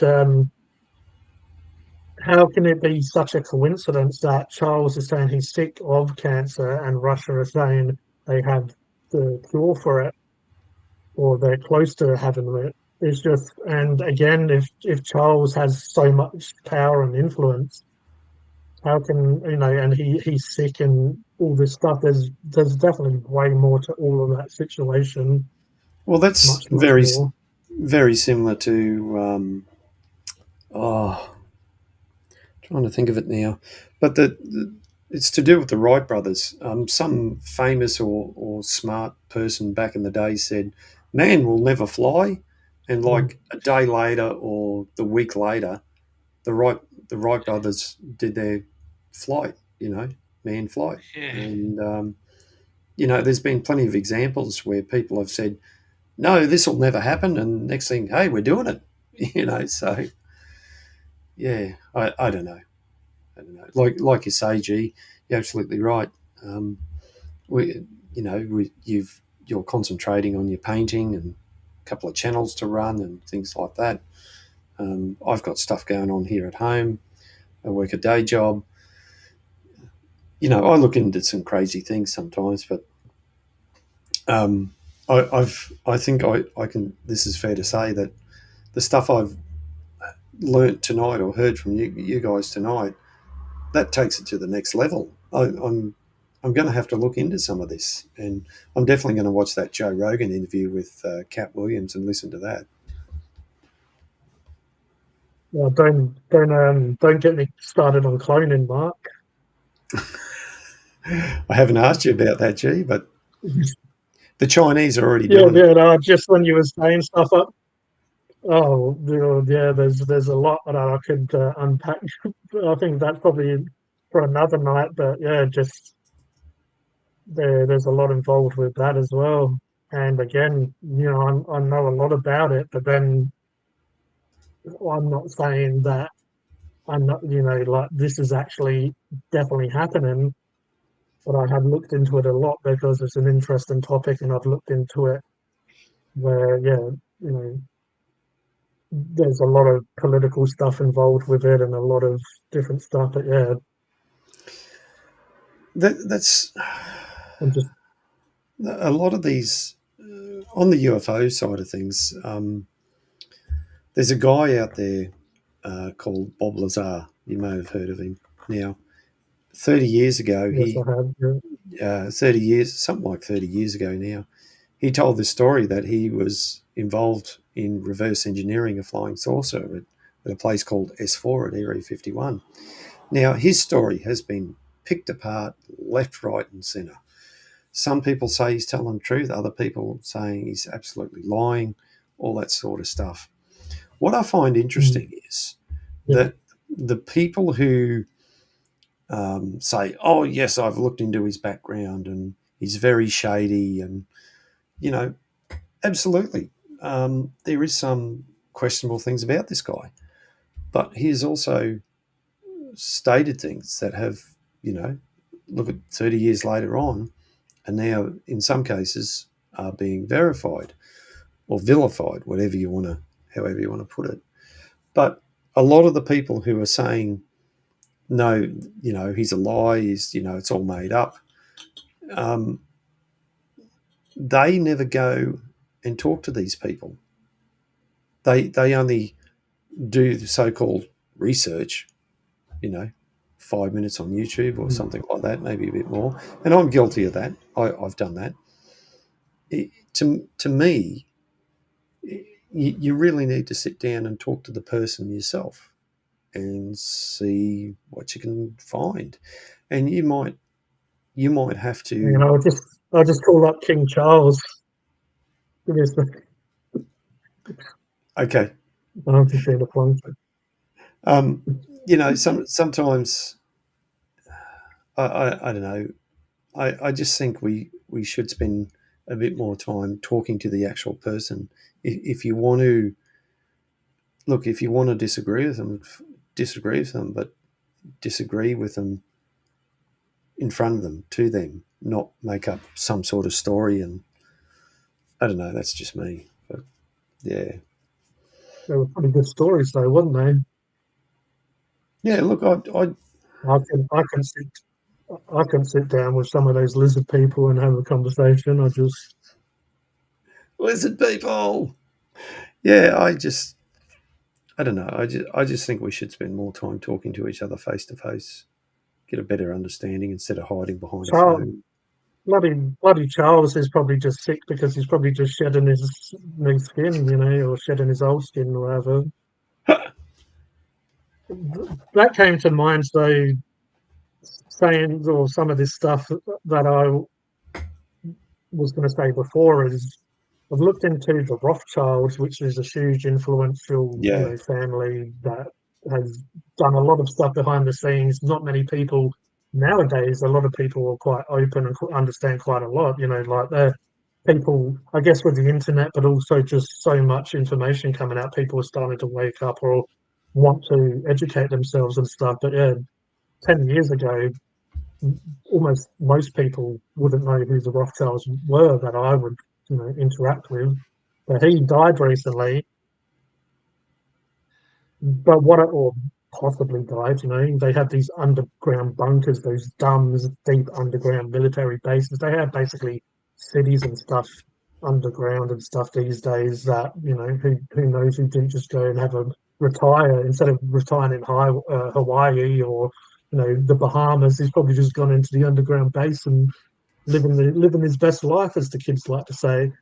But the reason I did bring him up is because when I was going in Illuminati Illuminati or whatever.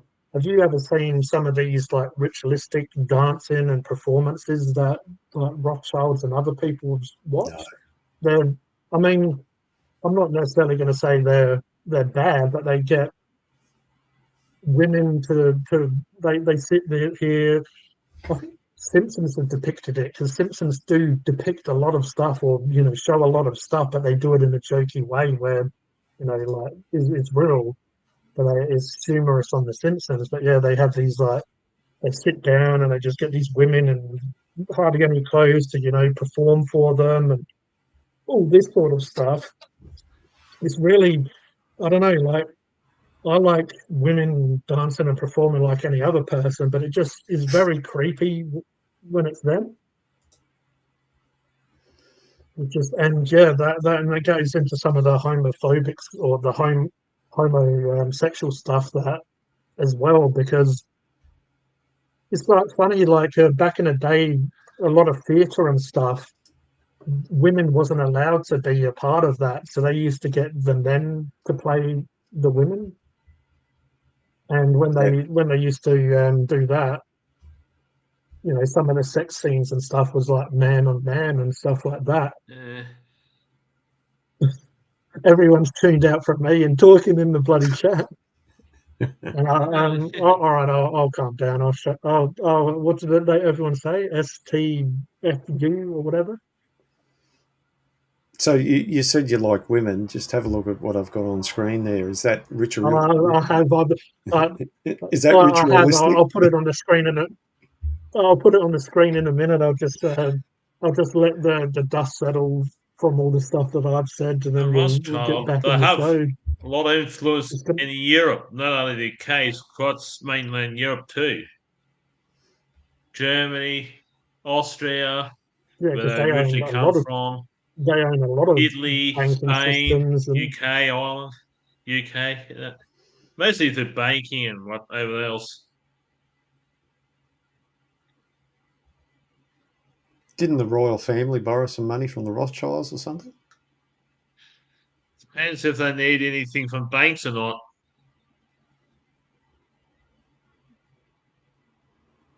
Yeah, like I don't know. Myself and Roger have discussed this a bit and had a slightly different opinion, but I feel like the Rothschilds are way more had way more sort of power and influence than the royal family, and that's probably because Roger did make a good point there. Roger made a good point there, which I will throw back out there. It's probably because the royal family really they do have power in like other countries like Australia because Rothschilds because Rothschilds can control a lot more countries than the royal family can because their influence spreads wider. But most leaders of the world, but most world leaders borrow from banks, and that's what Rothschilds are in banks, and they know they need to charge interest on the money that they pay back. That's why just about every country in the world I can think of are in debt to banks because the Rothschilds charge interest. Doesn't matter how much debt they pay back, they always have why interest. A lot of wars happen as well. Borrow money from that because war costs money. War costs money, and you need to get money from somewhere for wars. The money has to come from somewhere. Just to reply to Dogface, if you think King Charles' skin's weird, did you see his dad? Bloody, he looked like a bloody zombie before he passed it. Oh, seeing Philip. I don't know. Miss Philip. Also, when I look in a lot of their eyes, I just don't see any empathy and compassion and almost humanity. A lot of them, I don't know, I look in like Prince Philip's eyes and other people, even the Queen's and stuff, and Rockefeller is another person. You go back 150 years and you hear the name Rothschild in the UK and USA alike mentioned the same way. I bet G and Mark have a song on TikTok. Me and Mark are huge TikTokers. Once you can get any woman you want, you need to add a little blood or something.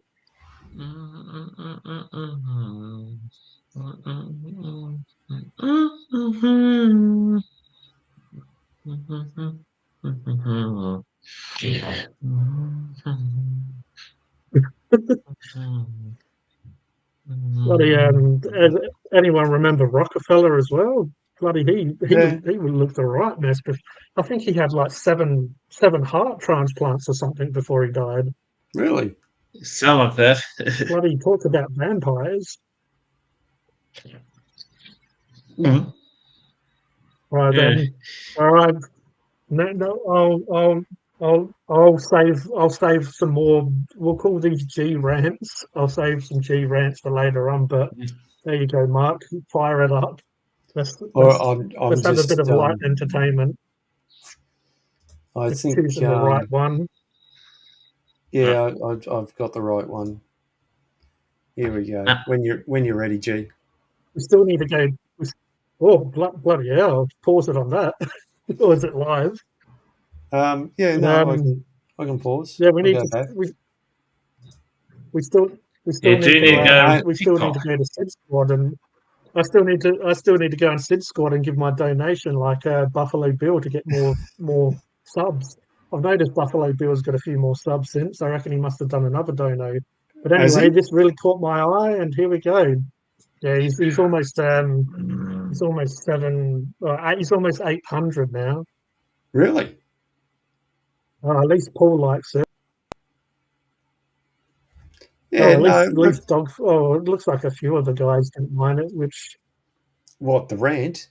Yeah, look, everyone's entitled to a rant. Yeah. But I'm one of those people as well. I wouldn't be talking about that stuff if I just went on Google and Googled it and I read one article, and all of a sudden I'm here talking like I feel like I know what I'm talking about. It's like, as I said, who knows what's what?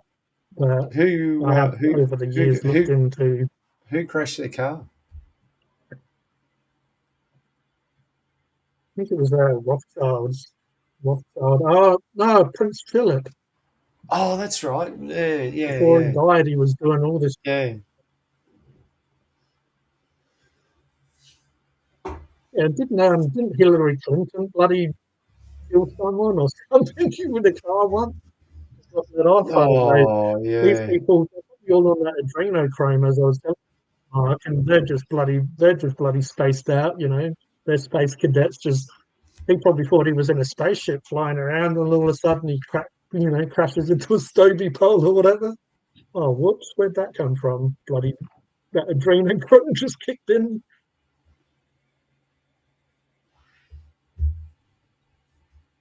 They do say that partaking in blood and stuff can de-age you, and obviously if you don't have access to it, all of a sudden it accelerates quite quickly. Is possibly why some of these people all of a sudden go from looking old, but next second looking like a corpse. Because it slows the age in and then speeds up if they don't have access to it. So like vampires, they're there's obviously a bit of truth to all of that stuff. Anyway, I think all the chat's starting to chill out and starting to get into the jiggly and the wiggly bits. Well, isn't where these stories come from myths and legends and things like that? Yeah, as I was sort of saying with Bohemian Grove, when it comes to ritualistic sacrifices and stuff, all this stuff is in myths and legends, but also it does like go down generation to generation. Oh man, there's not much to hide there. Eh? That's not much for the imagination, is what I'm doing. What you did earlier, Mark, with that Scandinavian woman or whatever it was. Losing my linguistic skills.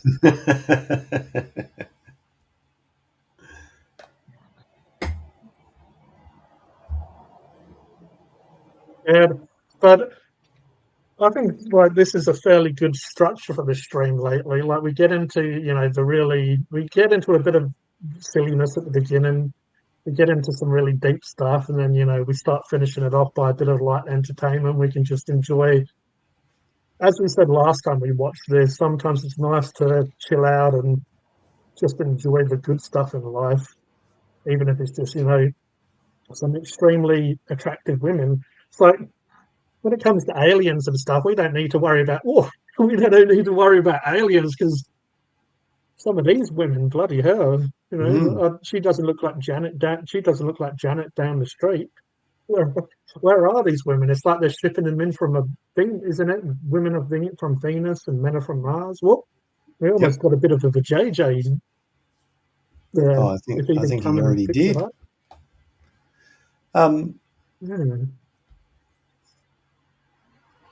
Just out of interest, G, have you got any copyright strikes from the stuff that we've shared from the previous streams? Nothing. I don't think I've got one since New Year's or Christmas when we I don't know. I don't know if it was you or Mrs. Austin played a song or something. I don't know. I'll go to lives now. Well, see, I'm not sharing. No, I haven't had a copyright. Haven't had a copyright since Merry New Year. Yeah, right. So I called the stream Merry New Year and a Happy New Day After. It was the 1st of January, so it was the day after New Year. Got a copyright. None of the other ones have come up in copyright.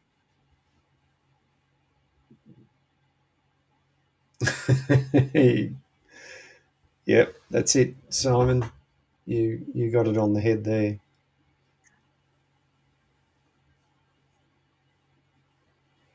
We can all dream, can't we? Yeah, no, we've got the G rants to make people wonder if I'm stable or wonder if what I'm saying is true. And then, as I said, there's like the man show, and now we got girls jumping on trampolines. That's now it. We got runway models in cake.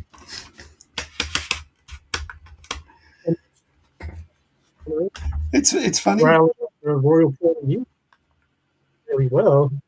He does that stampede well. Ooh, bit of a slap on the old butt cheek there.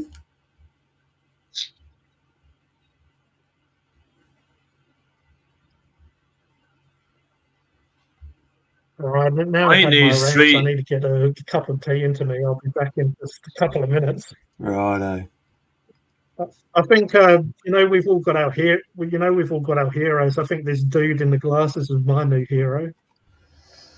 Do you reckon we could get him on the podcast and have a chat with him? If Drew knows how to reach out to him and get him on this legendary stream, I keep calling him even him or King Charles, one or the other. You reckon we could get old Chucky, eh? You did say, Mark. Yeah, you did say, we need to just sit down with these people, and maybe we need to, sit down with big ears and ask him what's up. Maybe we could reach out to one of these models, see if they'd be prepared to come and chat with us.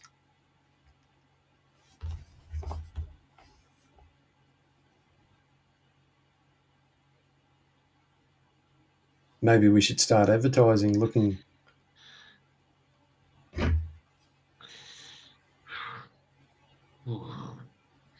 What might have one of those models here, I know.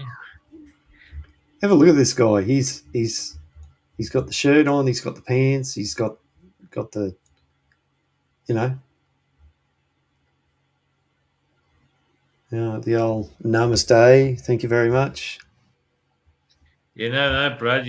Anything can happen in this mighty world of ours.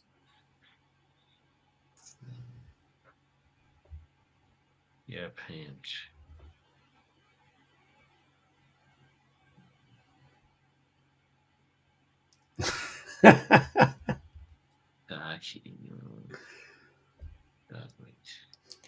I think the after party. I wonder if they're going to stay like that for the after party, or they get changed.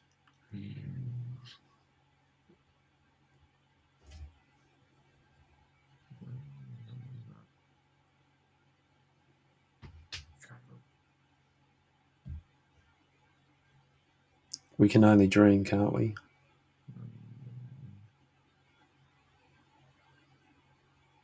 Get away, guy. Then the guy in the beard. Well, that's the one who organised it.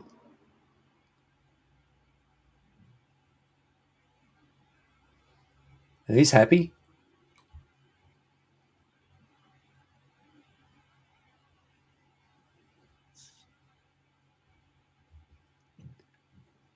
I'm just going to have a quick look in the comments and just see what people are putting in the comments. Oh, that's right. They turned the comments off, so there's no actual comments. It's just the live chat.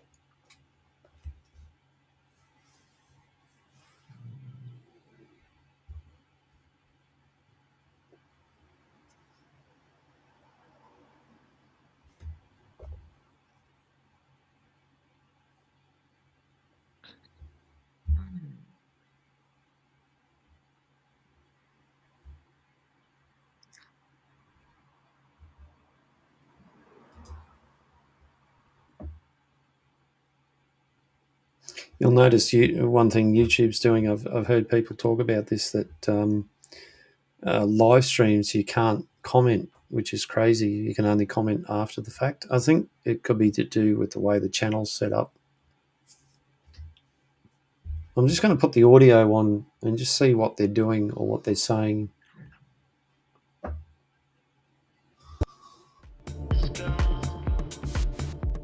Right, so it's music, so it could be copyrighted music, so I won't put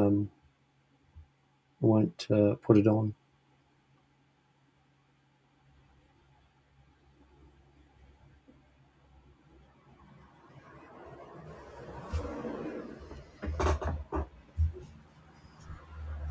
There we go. We need some of that smart water. That might help us out.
Yeah, all you need is 3 strikes in 90 days to get channel take down.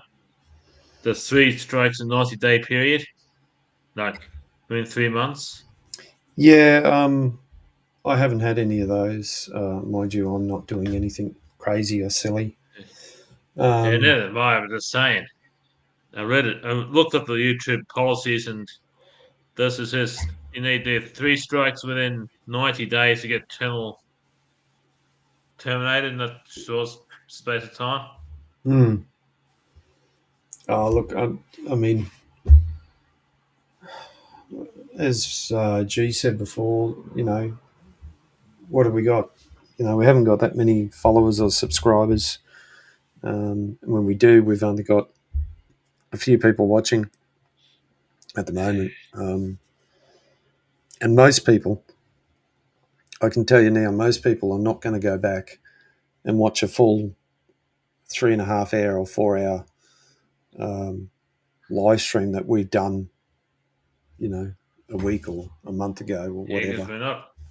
Because we're not a PewDiePie or Mr. Beast or anything, so we won't get thousands of people flying to our streams anyhow.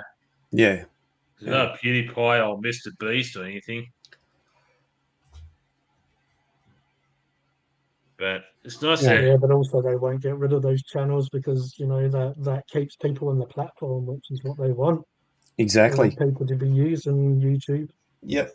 Because the more subscribers you have, the more money that keeps rolling in when you do put videos out. Yeah.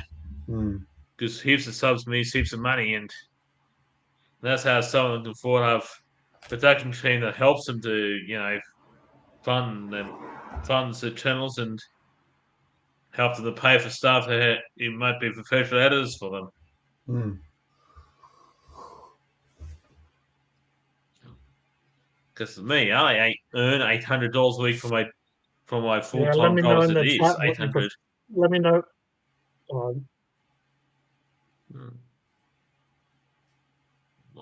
My internet's going hell spastic tonight, but if you can hear me, let me know what you prefer tonight: the tape project or whatever it is, or the G rants, or Mardi Gras. Oh yeah, you can't forget that. That was so entertaining. Well, from what I heard about Mardi Gras, it used to be more, let's say, like this. I think they've really toned it down a lot, but that's just my opinion.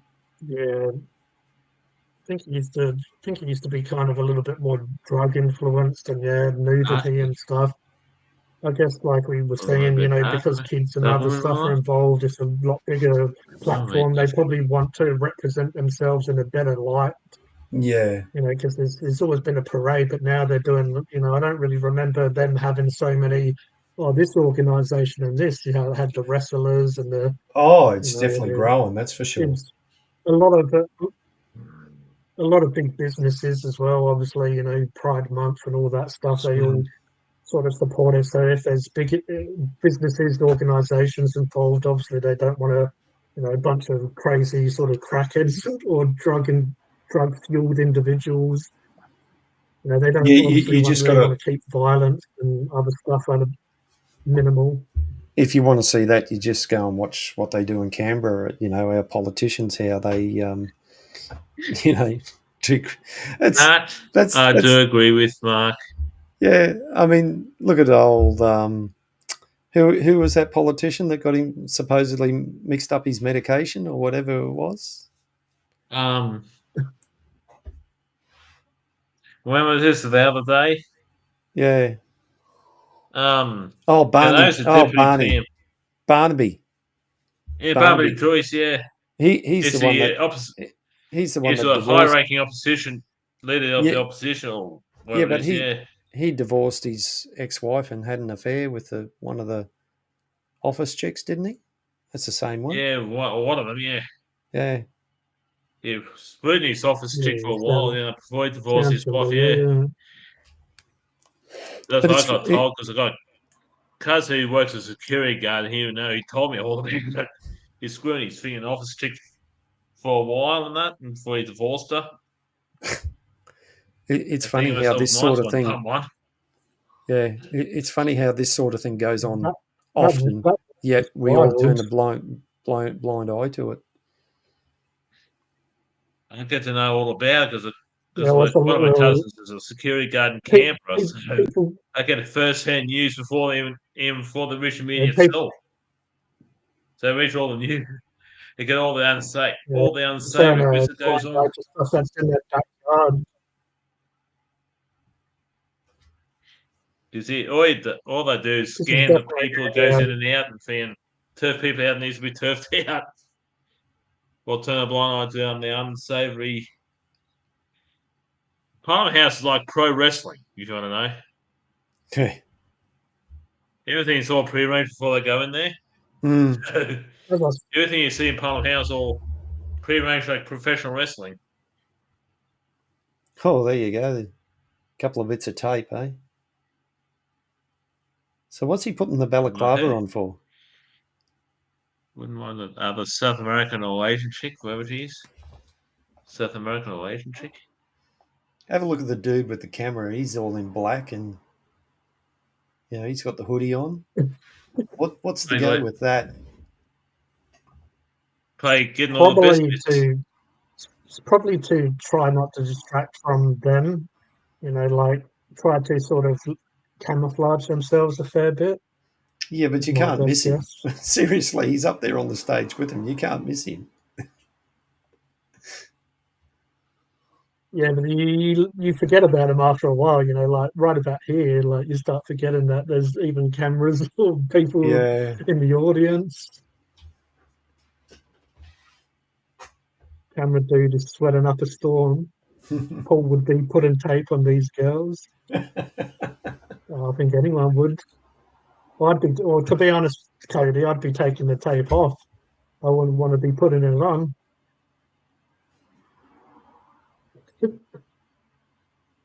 But doesn't it make it more alluring? Paul would like to do something more on tape on them, Cody.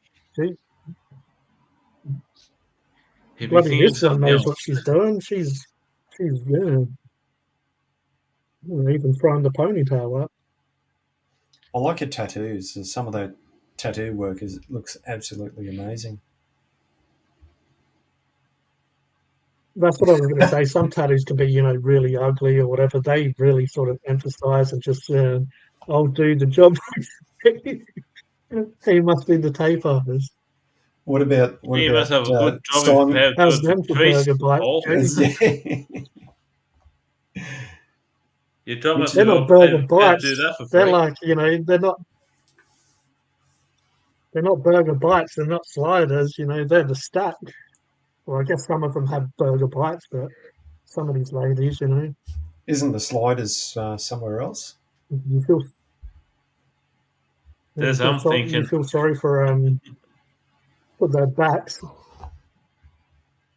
Yeah, wasn't Dogface Simon saying about tacos earlier on? This is more my kind of taco. His taco sounded nice, but taco. Wouldn't mind. Make that taco any day. Wouldn't mind, prying open one of those oysters. Trying to find the pearl in between. Oh, here we go. I can imagine it probably goes with the music nicely. Dun, dun, dun, dun, dun, dun, dun.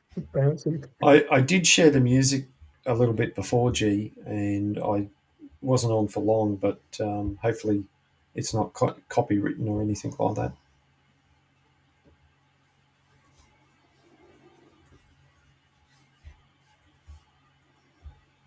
Now, this is always a good, we've only done it a couple of times now, but it's a good, good to chill out and have a laugh with the chat before we head off, which we will soon. Yeah.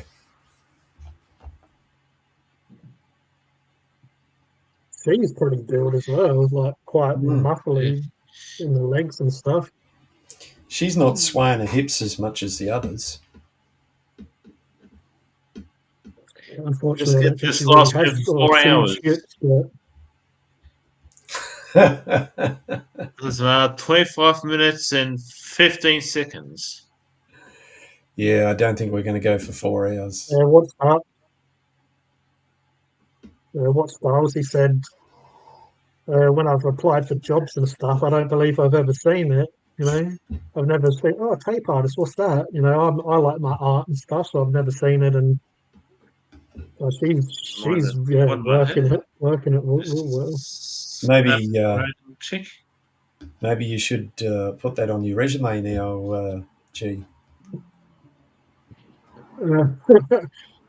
I'm an artist. What type of artist are you? You said you're an artist here. I'm a tape artist. YouTube it. Back to the boss or whatever.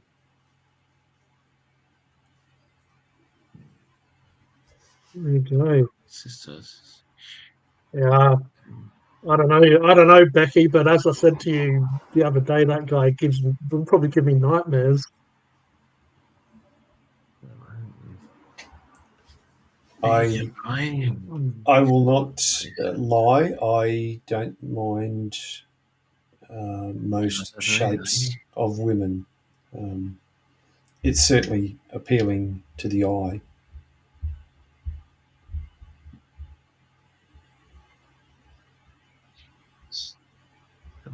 Come on, pulse there, man.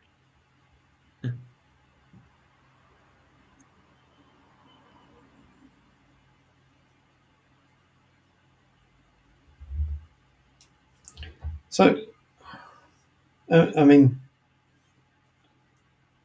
obviously, this is what sells. You know.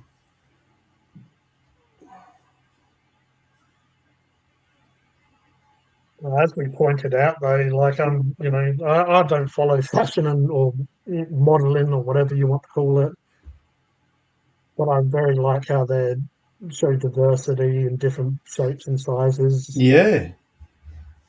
It makes them more enjoyable, and a lot of time, as we've said as well, some women are dressed up to look like something out of a sci-fi film, or like some weird stupid creation that someone thought was fashion, and they just look like a bunch of twats. But well, look at that accordion. This show.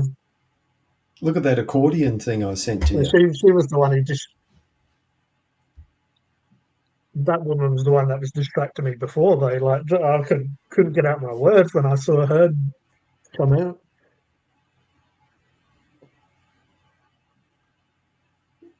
Actually, you should. Once in a while, we should go and have a look at Fashion Week because they come up with some absolutely crazy designs. The Devil Wears Prada, if anyone's seen that movie, that's a good one to watch. Oh, that's got Meryl Streep in it, hasn't it? But, yeah. Oh, sorry, did I just ruin that for you, Mark? No. I've ruined movies for everyone tonight. No. Oh no, looks like we're getting back to the start again, because didn't we see him doing this before? Bit of a repeat now. Yeah. Yeah. Because he was fixing her up, yeah. Mm. And I noticed that Asian girl that.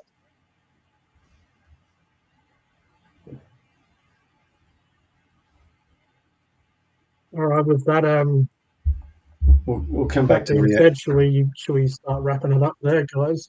Yeah, there we are. Look, okay, fellas, we're back to reality. Look, you got these three plonkers on screen. Yeah, we took you on a bit of a funny tangent. We showed you the Mardi Gras. We had a bit of stories from Mark and Roger. We went on to the G rants, and we finished it up with girls on the catwalk. And funny how I've still got it playing over on the other screen. I was wondering why your eyes start. You're going cross-eyed, one eye over here, one.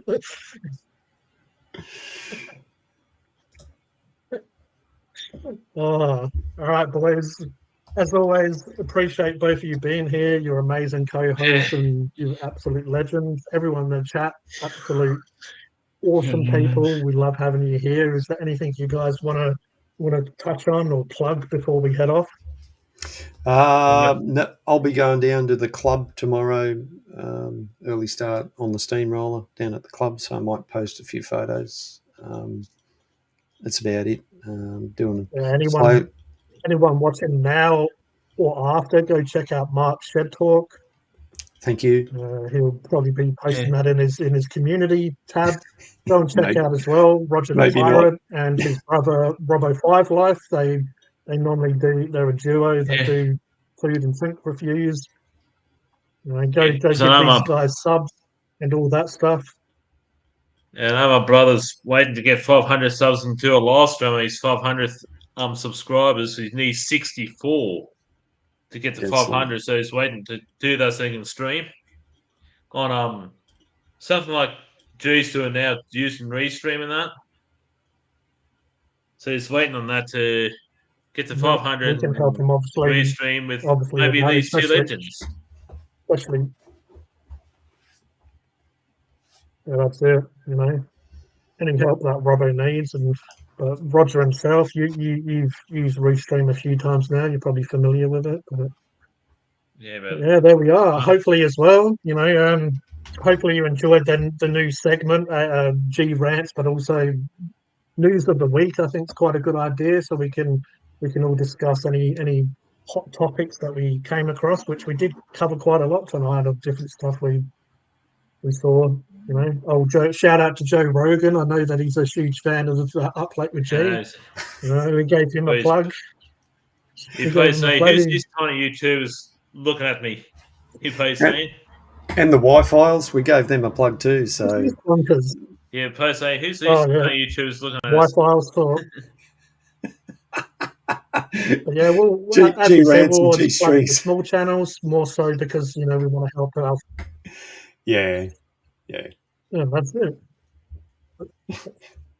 We'll always plug who we like and we'll always discuss it. All right, then. Cheers, everyone in the chat. Cheers, boys. We're out of here. Appreciate it. Peace. Good.